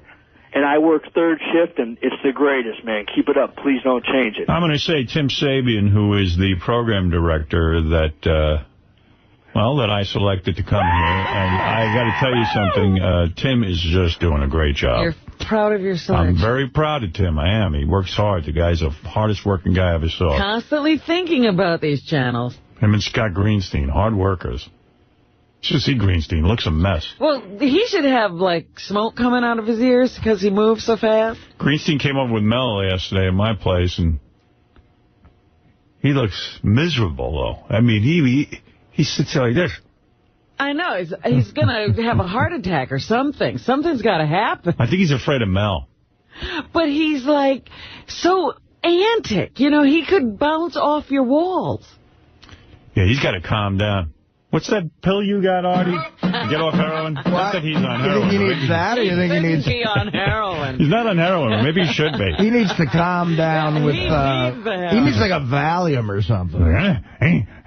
He announced something really cool to me. I don't know when I can announce this. I wonder when he's got some plan, thing, but... yeah? Yeah, I don't know. I don't know when I'm supposed to announce stuff, so... I don't know. I have to wait for... Oh, I wish I knew. Yeah, I'll tell you in a few days, I guess. He was telling me some ideas he had. But guy looks very tense. Yeah, I always, he looks like the weight of the world is on his shoulders. You'd think he was running the country. He's just running this. He looks like he needs a rest. President Bush should look like Scott. He watches Mel. I see when Mel starts to say he doesn't like something, Scott doesn't. Forget it. I knew I was in trouble with Scott because we told Mel this idea that I had, and Mel was kind of, I don't know if I liked it, and Scott, I hate it.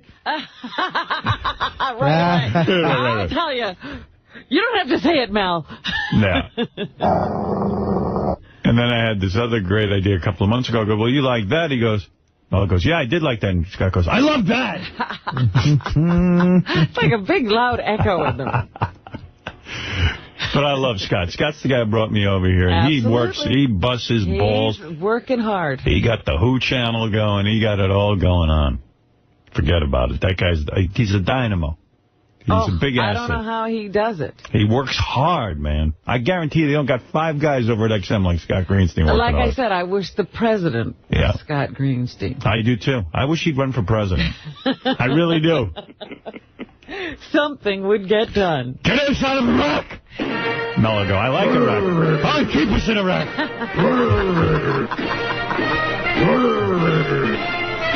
It's tough, you know what? Mel's a tough guy to work directly. Scott has to work directly under Mel. You know, when we first signed up here, there was no Mel around. I know. Scott was running around here like a maniac. Now he's got Mel to answer to. Yeah, that's tough. That changes things. I've been hauled into Mel's office to explain myself a couple of times, and it ain't easy. He's got to do that every day. I'll tell you what. I don't know how much money they have to pay me to go do that. Mel's tough. That is not a job you want to have, reporting to Mel. No. I told Mel, I don't ever want to report to you. I don't want to report to you, man. Poor Scott looks like he's on acid. Like Scott looks like a beaten man. He actually looks like a cokehead. He's like. He's got a good look for L.A. L.A. You like this, Artie? I've seen him. He's got a tough job, man. But he wanted that job. Oh, he's great at it. He's good at it. You can tell he's good at it. Yeah. Sirius Radio is Scott Greenstein. There's no question. And he's one of these guys, I've been in his office before, he stands up. He doesn't sit at his desk. Yeah, he has a desk with no chair. Done sitting down. He's got a desk with no chair. He's got to stand up. He stands up. And he's one of those guys with an earpiece. Yeah, you got to walk in there. He's got an earpiece, and he's standing up at his desk. And I go, hey, Scott. He goes, yeah. I go, why don't you sit down? So you get a chair. He's behind the desk moving. He looks like a Starbucks employee making like a macchiato or something. He's running around. He's a barista. He has his office He's a barista. set up like a Starbucks. Yeah, right. The guy, he has a high fucking desk, like where you could only stand and write this. And I don't even want to say to him, what's up with that? Why don't you sit down and chill? It's about energy. Oh, that's what I'm thinking. He had that energy lecture at one time in his life. He says, I'm going to get a standing desk. It's something right out of a Tony Robbins tape. Yeah. Stand up when you work. Yeah. Keep Tony the energy up. Yeah. Keep the energy up. Stand up. Show people that you're into it. Make it a great day. Make it a great day. Don't say, have a good day. Say, make it a great day. Yeah. Shut the fuck up, Tony. You look like Herman Munster. Yeah, you've never had a great day. Give me a break. Great day. People like that who have to be positive at their job are just like... I joined the gym for a little while in Jersey. It obviously helped. And I would call over there, and the people had to answer the phone like this. It's a great day here at Gold Medal Fitness. How are you doing? Oh, I hate those companies. Like, really? It's a shitty day over here in Union. I'm overweight. I'm having a shitty day. That's where the great day went? Can I drive over to the great day? Honey, what did you miss about that Amish shooting in the newspaper that you think it's a great day? Yeah, right, exactly. Yeah, there's a guy who's been dreaming about molesting children. And shot him in the head. Yeah, it's a great day. Have you seen the cover of the New York Times, sweetie? Just because you have nice abs doesn't mean it's a great day. And Mark Foley is gay. And Scott Greenstein standing up at his desk. With an earpiece. The world has gone crazy. Who's he talking to in that earpiece? I don't know, but he's always got the hands folded, and he's walking around, talking into the earpiece. He's running satellite ain't easy. He's responsible for 120-something channels. Or however how many there are. Sometimes he yells out, like, the last time he called me in there was he called me in because I was walking by and he said, how's stuff with the movie? Good. Can we help at all? How's it going? Can we help at all? Oh, my God, you guys are doing great. And then he just goes, happy? Am I happy? Yeah, you. Yeah, good. He has the one-word question. Yeah. Happy? At least he waited for an answer. Yeah, I was like, oh, yeah. It's like you feel like you're on a speed test. Yeah, you feel like you're going to be run over. No time to talk. Happy? Go. I'm eating with Roger Daltrey. Well, it's funny. When they launched the Who channel, I walked by and I saw Scott talking to Roger Daltrey at the side of my eye, and I'm thinking, oh, God, I hope Scott tones it down a little around it. Did he have the earpiece in? And I don't know if I didn't see the earpiece, but I can why don't you fucking sit down? It's just those rock stars are the most cynical. Like, they're just over everything. Right. And I don't think you get excited about Scott.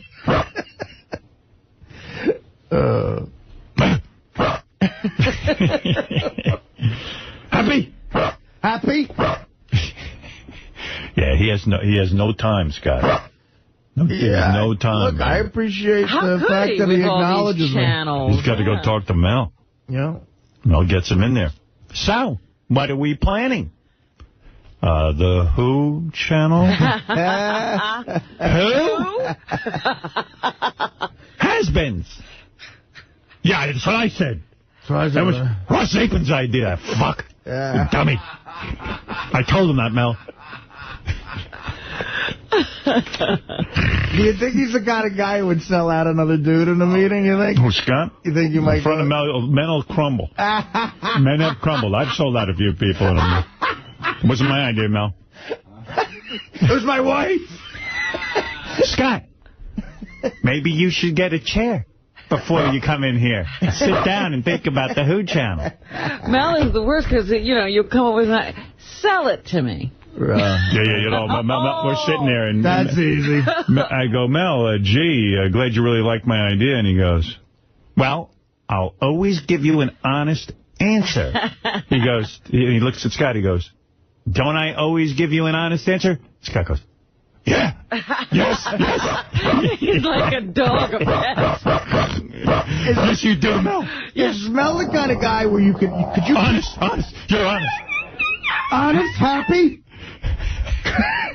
Could you pitch an idea to Mel that's purely creative, or does it always have to be a business aspect to it? Business. Yeah. How do we make money? Yeah, you know, sell it to me. Tell me how it's going to be good for me. Right. Well, you know, the audience will hear it, they'll enjoy it, and they'll spread the word. Who cares about audience?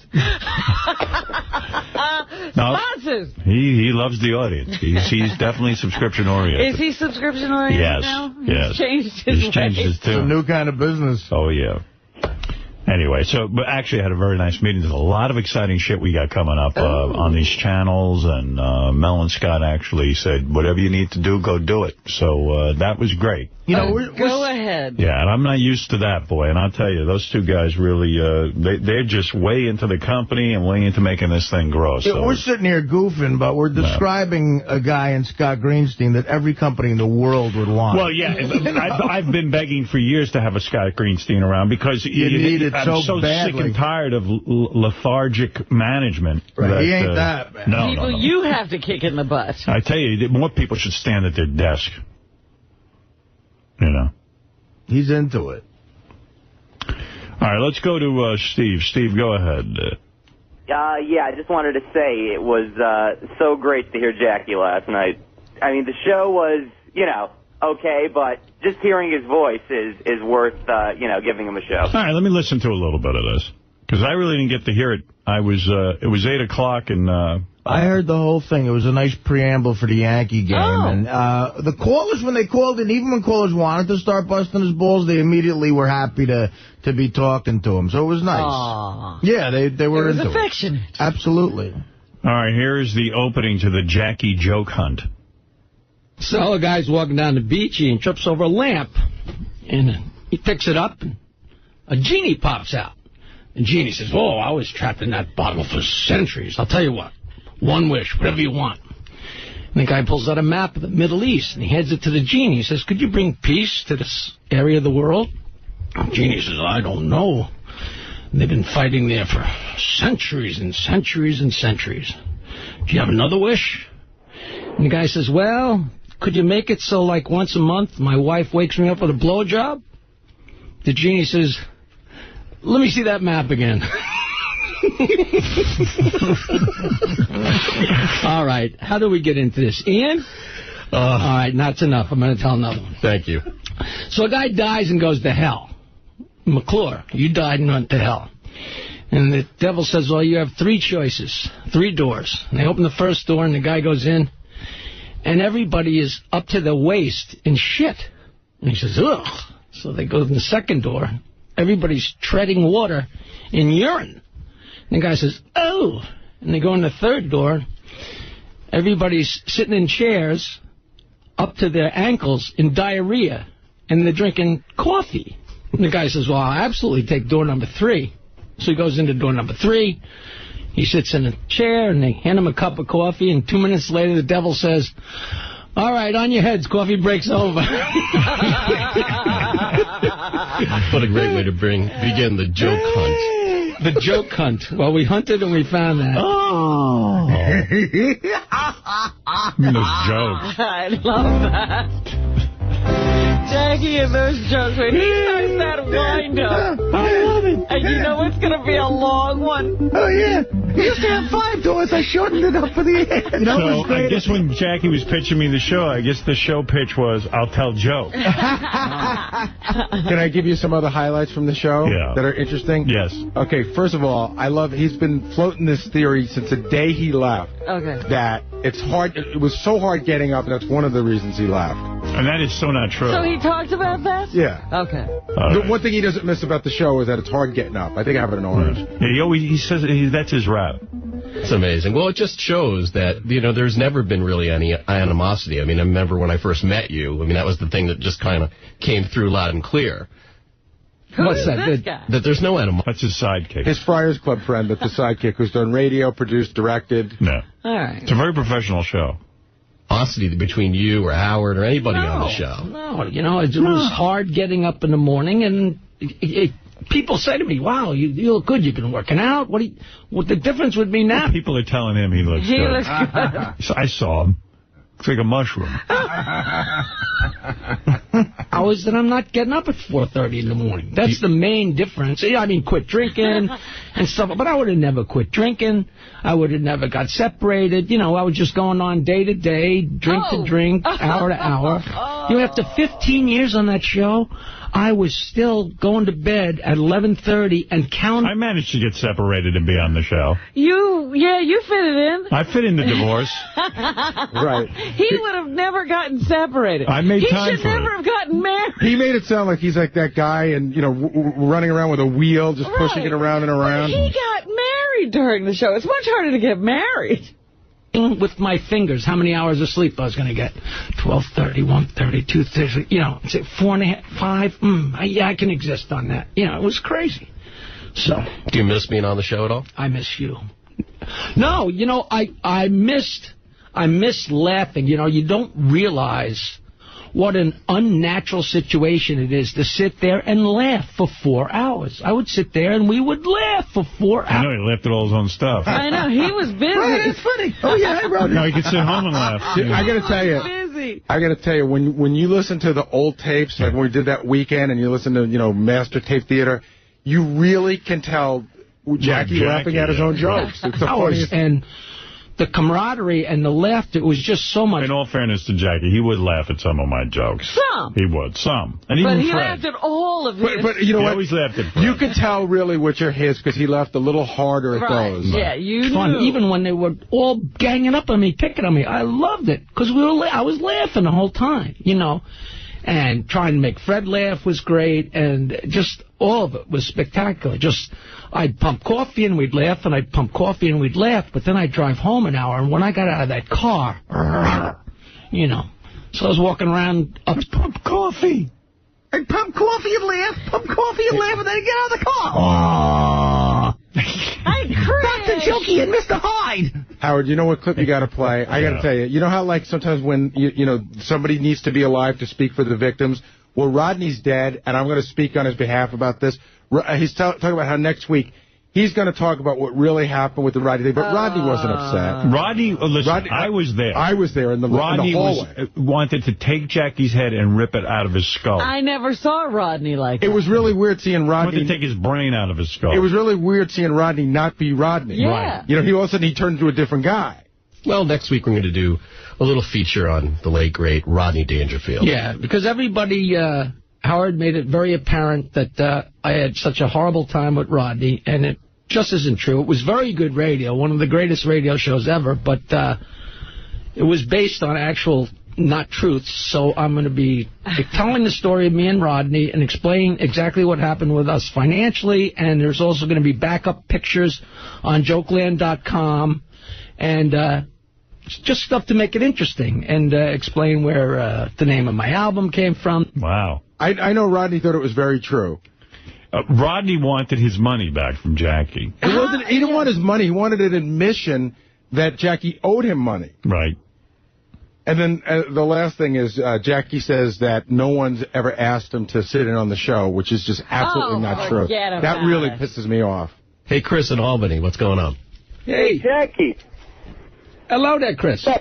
What's up? Hey. Hey, listen, I just got a quick question for you. I listen to CERN every day, and, I have Howard TV, and, the best shows on Howard TV are the ones where you are in, you know what I mean, like the old ones, the best ones, you know what I'm saying? And, anyway, I just wanted to ask you. Of course! Everyone knows that. He's being humble, Jackie. Yeah. I'm not even going to say anything. Well, I don't want to say that. I pumped a lot of coffee that day. A quick question. Anything you want to know. All righty. I'm braced for this, Chris. Here we go. I can't believe I'm talking to Jackie Marley right now. This is sort of crazy. But anyway, listen. It's not. You know it's Billy West. yeah, right. You know how Reverend Bob and Yucko and Shuli sometimes sit in? I wanted to know if you'll ever sit in. I have not been asked, as Dorothy once said, about... Why are you cringing on because that? Because it really just... Come on, Jackie. I know we fuck around with each other. In fact, I can tell you what the exact scenario was. Yeah. We did our first week, and George Takei sat in. Right. And that was fun and comfortable. And then I think the second week, Levy sat in, a couple of days, and we thought that was comfortable. And I think I even said to you, wouldn't it be interesting to have Jackie sit in? And you said, why don't you ask him? And I called him and asked him, and he said he was busy. Right. Having a hot dog with Professor Marvel, but you never know. We'll see. But I love those guys. I don't know if you know, but Reverend Bob Levy was an auditioner. I used to do Tuesdays on the Stern Show at WNBC in the early 80s, and I used to host Rascals' audition night on Tuesdays after the Stern Show, and Bobby Levy used to be one of the auditioners, and he was so disgustingly filthy that I started calling him Reverend Bob Levy, and that's how he got his name. You came up with his name? I named him Reverend Bob Levy. So get out of here. He owes me a lot of money. Because he's doing better than me, that piece of shit.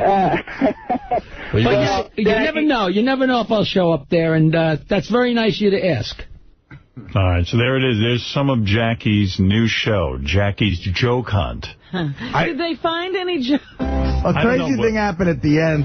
Two callers called in with jokes, and Jackie said, come on, those are racist jokes. Don't do that. Those are too racist. Then he ended the show with the most insanely racist joke I've ever heard. But that was in the hands of a I think I have that. It was a good joke, but it was just so racist after he told two guys they were being racist.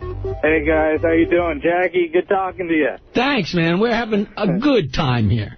I'm a big fan. Thank you, bub. Okay, I got one for you. All right. All right, the punchline is, the harder you hit them, the more English you get out of them.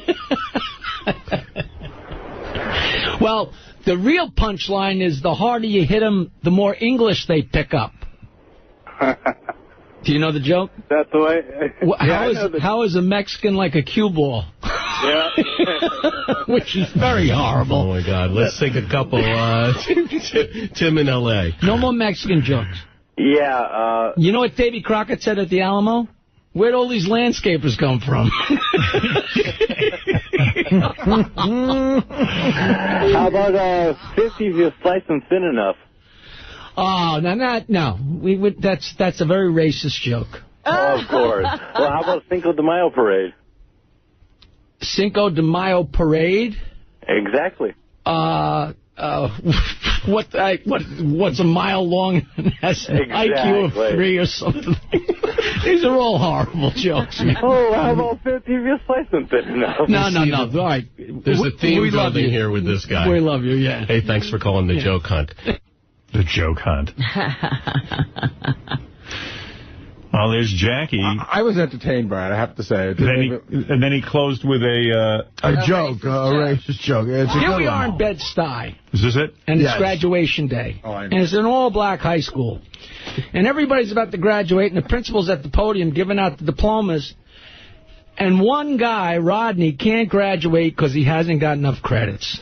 And he comes in the back of the auditorium, and everybody sees him because he's the star quarterback and a star basketball player and a star baseball player, but he's not graduating.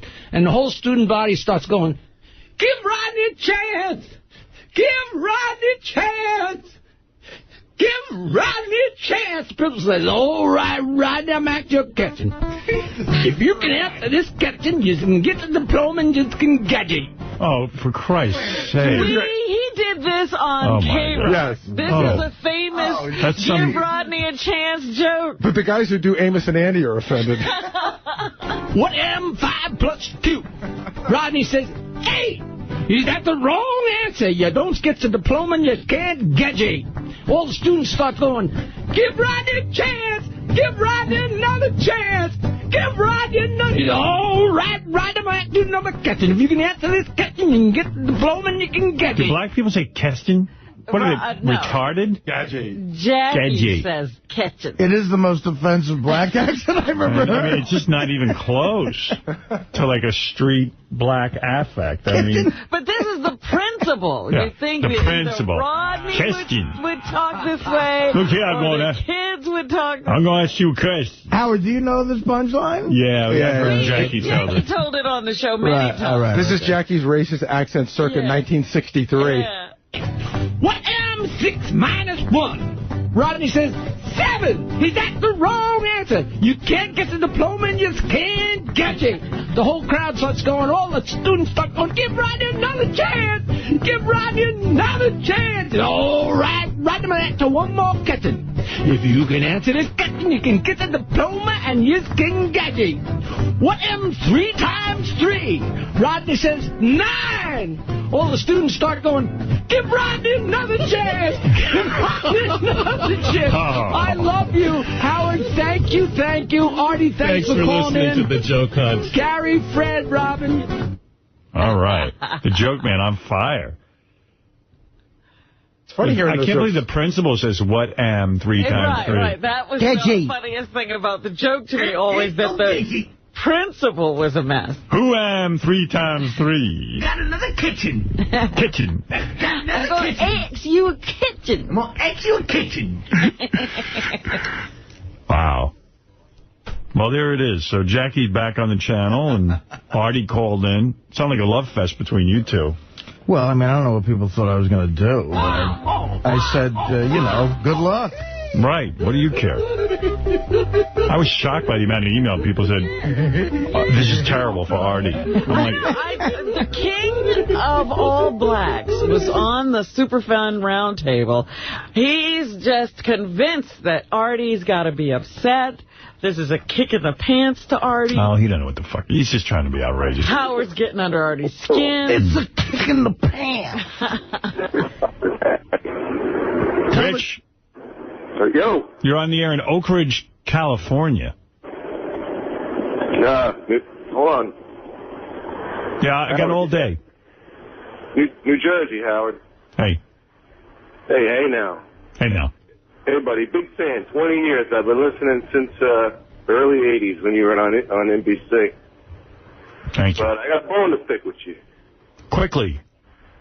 Pick your bone, dude. How come Bethany not Dancing with the Stars? You were a little controlling in that situation, don't you think?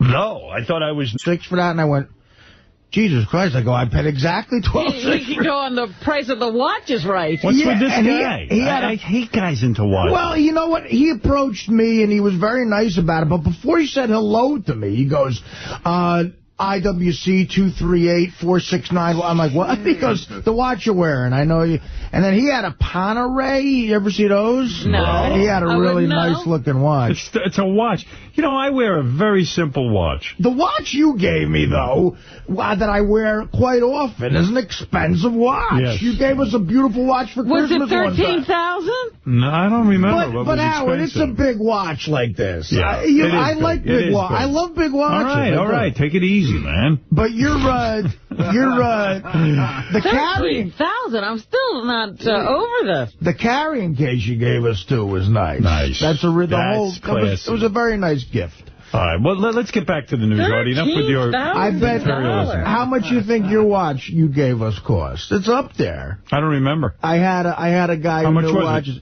He says, dude, if you buy that in the store, that's a $5,000 watch. Yeah, I don't remember exactly what. Wow. It's a beautiful watch. What?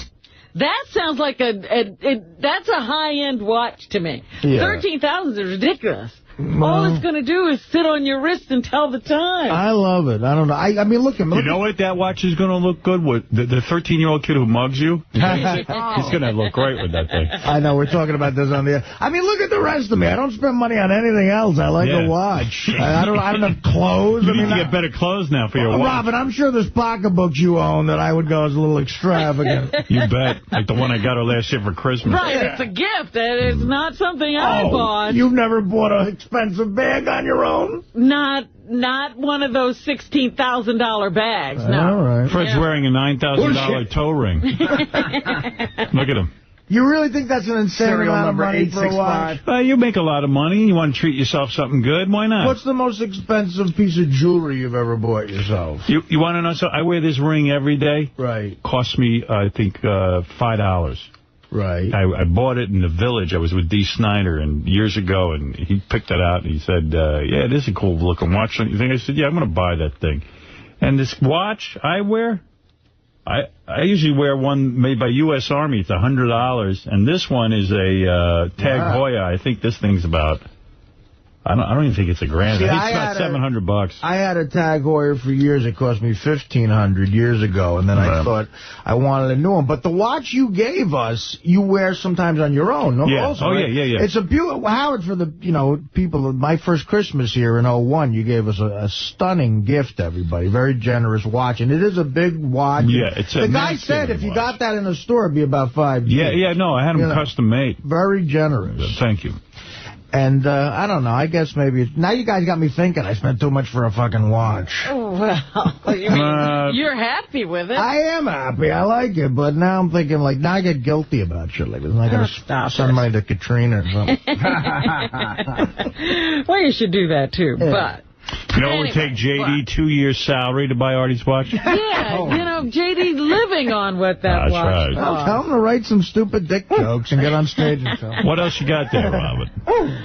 Robin Williams is now he got out of rehab, and he can't shut up. Going on every show talking about how he fell off the wagon. Oh, yeah, I got tape of this if you want. Yeah. Hold on. I think I got on J.D. Page. Yeah, here you go. How are you? I am well. Very well. Good. It is a good thing. Is it a good thing? Oh, yeah. It's nice. 2 months. He creeps me out. Doesn't he? I agree with you. When he's being him in interviews, he creeps me out. For some reason. Yeah, he's a creepy guy. Absolutely. 2 months. Club medicated. Away. Quiet time. Good, though. I'm back. People say, how do you feel? With my fingers. How's it? Don't drink. What are you doing to stay that way? Don't drink. It was just alcohol? Just alcohol. That's enough, really. Yeah. That's all. So, to talk about it as caused by something... Not caused by anything. It's just there. It's just, it's latent. Waits. It lays in wait, and for the time when you think, it's fine now. I'm okay. And then, beep. And then the next thing you know, it's not okay. It's not going so well. And then you realize, where am I? This is strange. I didn't realize I was in Cleveland. What do you think he's drinking, this guy? He probably has a glass of wine. Him and Richard Lewis. Well, he was a famous guy to his own admission on coke in the 80s and got off it. And he was one of those guys who claimed 𝗛𝗵cie cleaned him up. When John he died, said he first got cleaned up after the 𝗛𝗵cie death. Want to hear more Robin Williams? And he'd been clean for 20 years, and then something happened. Wow. Want to hear more Robin Williams? Go ahead. All right. He always has to crack a joke, too. He's very uncomfortable. Fascinating. How hard was it to talk to your kids, your wife? It's hard admitting it. And then once you've done that, it's real easy. You think that people don't notice. And then you find it later on. We knew. Why? Just that you went outside naked. Okay. No, I didn't. But even the dog's like, woo, woo, woo. What's wrong, boy? Woo, woo. No. Humiliations give you humility, literally. Was there something somebody said to you, one sentence that got through, that sailed through? You're a drunk! No, it's like, it got through to me saying, you need help. And that's the best sentence that got through. Family, friends, everybody. Many people. It was pretty much unanimous on that level. And then you go and you say, that's it. Yeah, you're right. He says that he was drinking to the point that he was going on binges and having blackouts, and even once tried to hit on a waitress. So that got his wife all upset.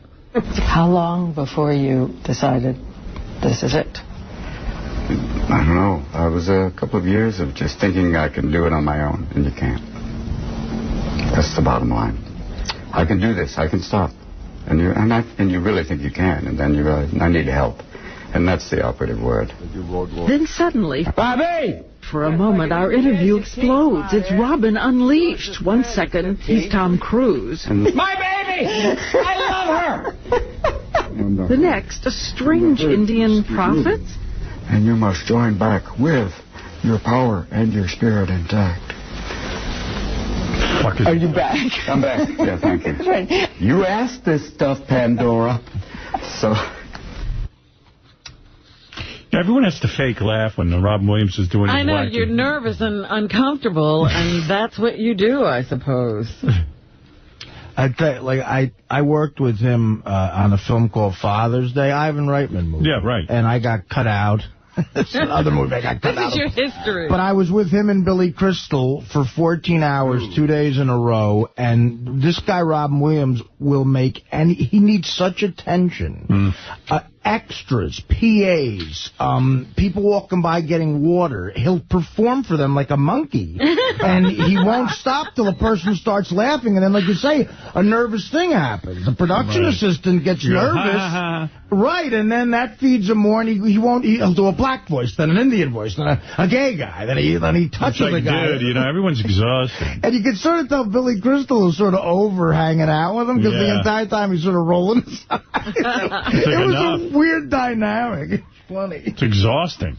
It must be. Yeah. It's not funny. It's not fun. Anything else, Robin? Did you hear what George Clooney's going to do to thwart the paparazzi? Put his finger in... Their ass? In their ass. No. I heard this theory. It's retarded. Is he's going to date a different woman every night. That's cool. Oh, you'll show them. Yeah, that... Didn't he do that anyway? Yeah, that was a great cover for dating a different woman every night. Well, I read that he said, we'll throw them off so they won't know what's the truth. One night I'll be with Halle Berry, one night I'll be with Salma Hayek, and one night I'll be with Leonardo DiCaprio. Right, I'll walk the beach with Leonardo hand in hand. What an ego. People know it's just his way to fuck Salma Hayek, Halle Berry, and Leonardo DiCaprio. And they say Star Jones has vacated Manhattan for parts south. She's moved to Miami while she tries to figure out what to do next with her career. She'll be in Miami and Los Angeles. Good news for the Big Apple. And I think her husband is working on his autobiography. Oh, that'll be honest. Can't wait to read about that guy. Yeah, she moved down to Florida and joined a colony of manatee. Oh, that's not nice. Former Representative Mark Foley. Yeah, Mark Foley, that's my man. Has now announced that, first he said, I'm an alcoholic, and he went to rehab, and now his lawyer says that he's also gay, and he was molested as a child. Of course. So everything happened to this man, and that's what led to his salacious email with underage pages. And more of these instant messages are being published. The latest show that he would invite kids to his house to drink because they couldn't drink outside or at a bar because they were under the age of 21. Oh, God, how creepy. What's with these assholes who don't know, like, you don't email your perversion? You know what I mean? Like too many people are documenting all their weird shit. Computers, even... Yeah, but who would put that on a computer? Wouldn't you say to yourself, uh-oh, this is going to... Hey, I'm trying to pick up boys. I better not write that on my computer. Yeah, that's like going to blow my whole congressional thing. Even guys who get caught, on their computer with other women cheating on their wife, like... Oh. Don't people... I mean, yeah, you got to control yourself a little. Hey, there's that cool congressman who buys us beer. I also heard that he resents that people are referring to him as a pedophile. He's a fag. Well, isn't that kind of accurate? Yes. I suppose he claims that he never touched these people. But, he was having, internet... Well, I mean, he's talking about being really hot for them and can't wait to see them and want pictures of... I don't know what all that The guy immediately resigned. He wasn't put up any sort of fight. And my thing here is, though, that every time somebody gets into trouble now, they raise the gay flag and say, hey, I'm gay. Leave me alone. And I'm sure the gay community loves that. And now, we're not upset with you because you're gay. We're upset with you because you're a rotten human being. Right. Anything else in the news, Robin? The president has weighed in on this Foley deal. The president says he's disgusted about the fact that the Florida congressman sent sexual messages to teens working on pages or working as pages on Capitol Hill, and it is unacceptable behavior. 211. The Democrats are the problem. Oh, 211, sorry. Yeah. See, I thought I was all slick. I was disgusted by the revelations and disappointed that he would violate the trust of the citizens who placed him in office. Right. He also says Foley's behavior was unacceptable. We also had a reminder of the need for people in positions of responsibility to uphold that responsibility when it comes to children in the case of Congressman Mark Foley. All right, Robin. So, it's gotten all the way up to the president. What's this? Mark Foley talking to 2002 page class on House floor? Ooh. What's that? Well, he did, he would talk to the pages, and I guess that was recorded. God has blessed this nation more than I can tell you. Well, he does sound kind of gay. Oh, please. Yeah, but who, Well, when you look at him now, you see it. Yeah. And given us the chance to succeed beyond our wildest dreams. I barely graduated from high school, and I didn't go to college. I'm a proud member of this great institution because I kept trying. Sausage. I never gave up. And never gave in to the instincts to be lazy or run for cover. Now send me a nude picture of yourself. You little creep. If you guys can hear, too, Richard Simmons is in the background there. I wanted a sausage. He eventually emailed some of the kids he's lecturing. Milky sauce. Right. Dennis Hastert, who is the Speaker of the House, he's in trouble because of all this. Everybody's questioning when he knew about Congressman Foley and what he did when he knew.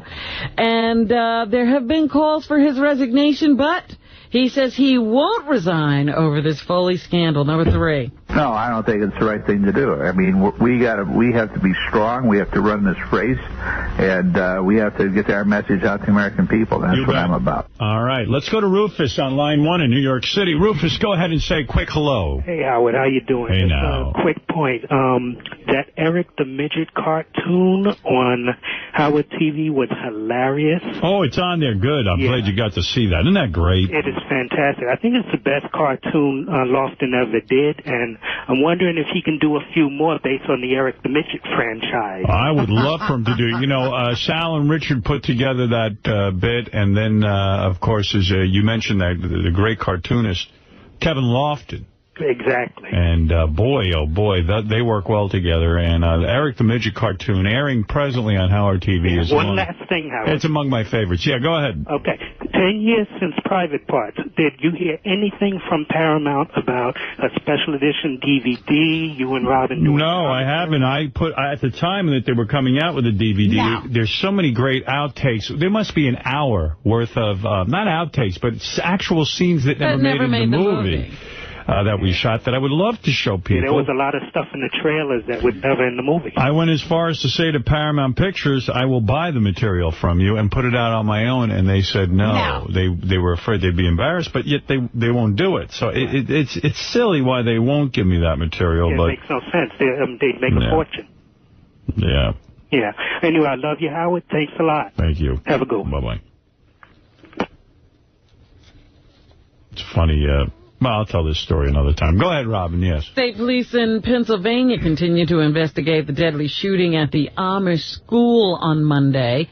The state police commissioner, Jeffrey Miller, says the killer, Charles Carl Roberts, told his wife during the ordeal at the school in Nickel Mines that he wasn't coming home and where his suicide notes were located. Here's Miller, who says Roberts wanted revenge for something that happened years ago. 2-7. Yeah, this guy's a real creep, the guy who did this thing, man. The more that comes out about him. Roberts stated to his wife, I am not coming home. The police are here. Then he states, I molested some minor family members. family members that were 3 or 4 years old 20 years ago. Yeah, so between the ages of 3 and 5, he molested some people in his own family, and he had been dreaming about it for years, and I guess suppressing his urge to do this.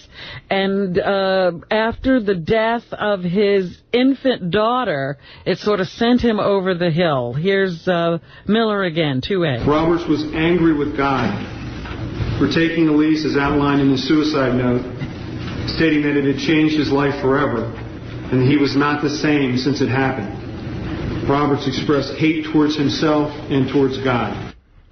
Yeah, his little girl only lived for about 20 minutes after her birth, and after that it was, I guess, all he could do to contain himself. He had been planning this for some time. They say he had gone and done a lot of shopping. He made this board so that he could tie up the girls, and he bought 2 tubes of KY jelly with him to this schoolhouse. He planned to be there, they think, for a much longer time. Because somebody escaped and was able to call the police, his plans were thwarted, and he wound up shooting 10 girls execution style. 5 of them have died, and several others are still in critical condition. Boy, oh boy, what a horror scene that must be. Oh, yeah, but in the Amish community, they were talking to some of the families, and they say they have already forgiven him. I don't believe that. Nope. They say they have no animosity or ill will toward this man, and that he didn't have a rich spiritual life, and this is how these things happen, and that's how they're going to get through it. Or whatever. Be in all the denial you want. You're allowed to be angry. I love all these religious dudes who don't allow themselves to be angry. Well, they try to be God. They try to be forgiving, and, you know, they're not. Yeah, they've already named a barn in honor of this guy. Oh, stop. They haven't gone that far. Let's call up the horse shit. I mean, come on. Somebody kills my kid, I'm allowed to be angry, right? Yeah, absolutely. Okay, it's okay, dude. You can stop the Amish routine for 2 seconds. Stop it. They don't even have pictures of their children, so they said they'll probably keep other keepsakes of them, like a lock of hair or some of their belongings or toys, because they don't take pictures. Wow. You know, and if they had a cell phone stash there, maybe the cops could have gotten there sooner. I mean, my.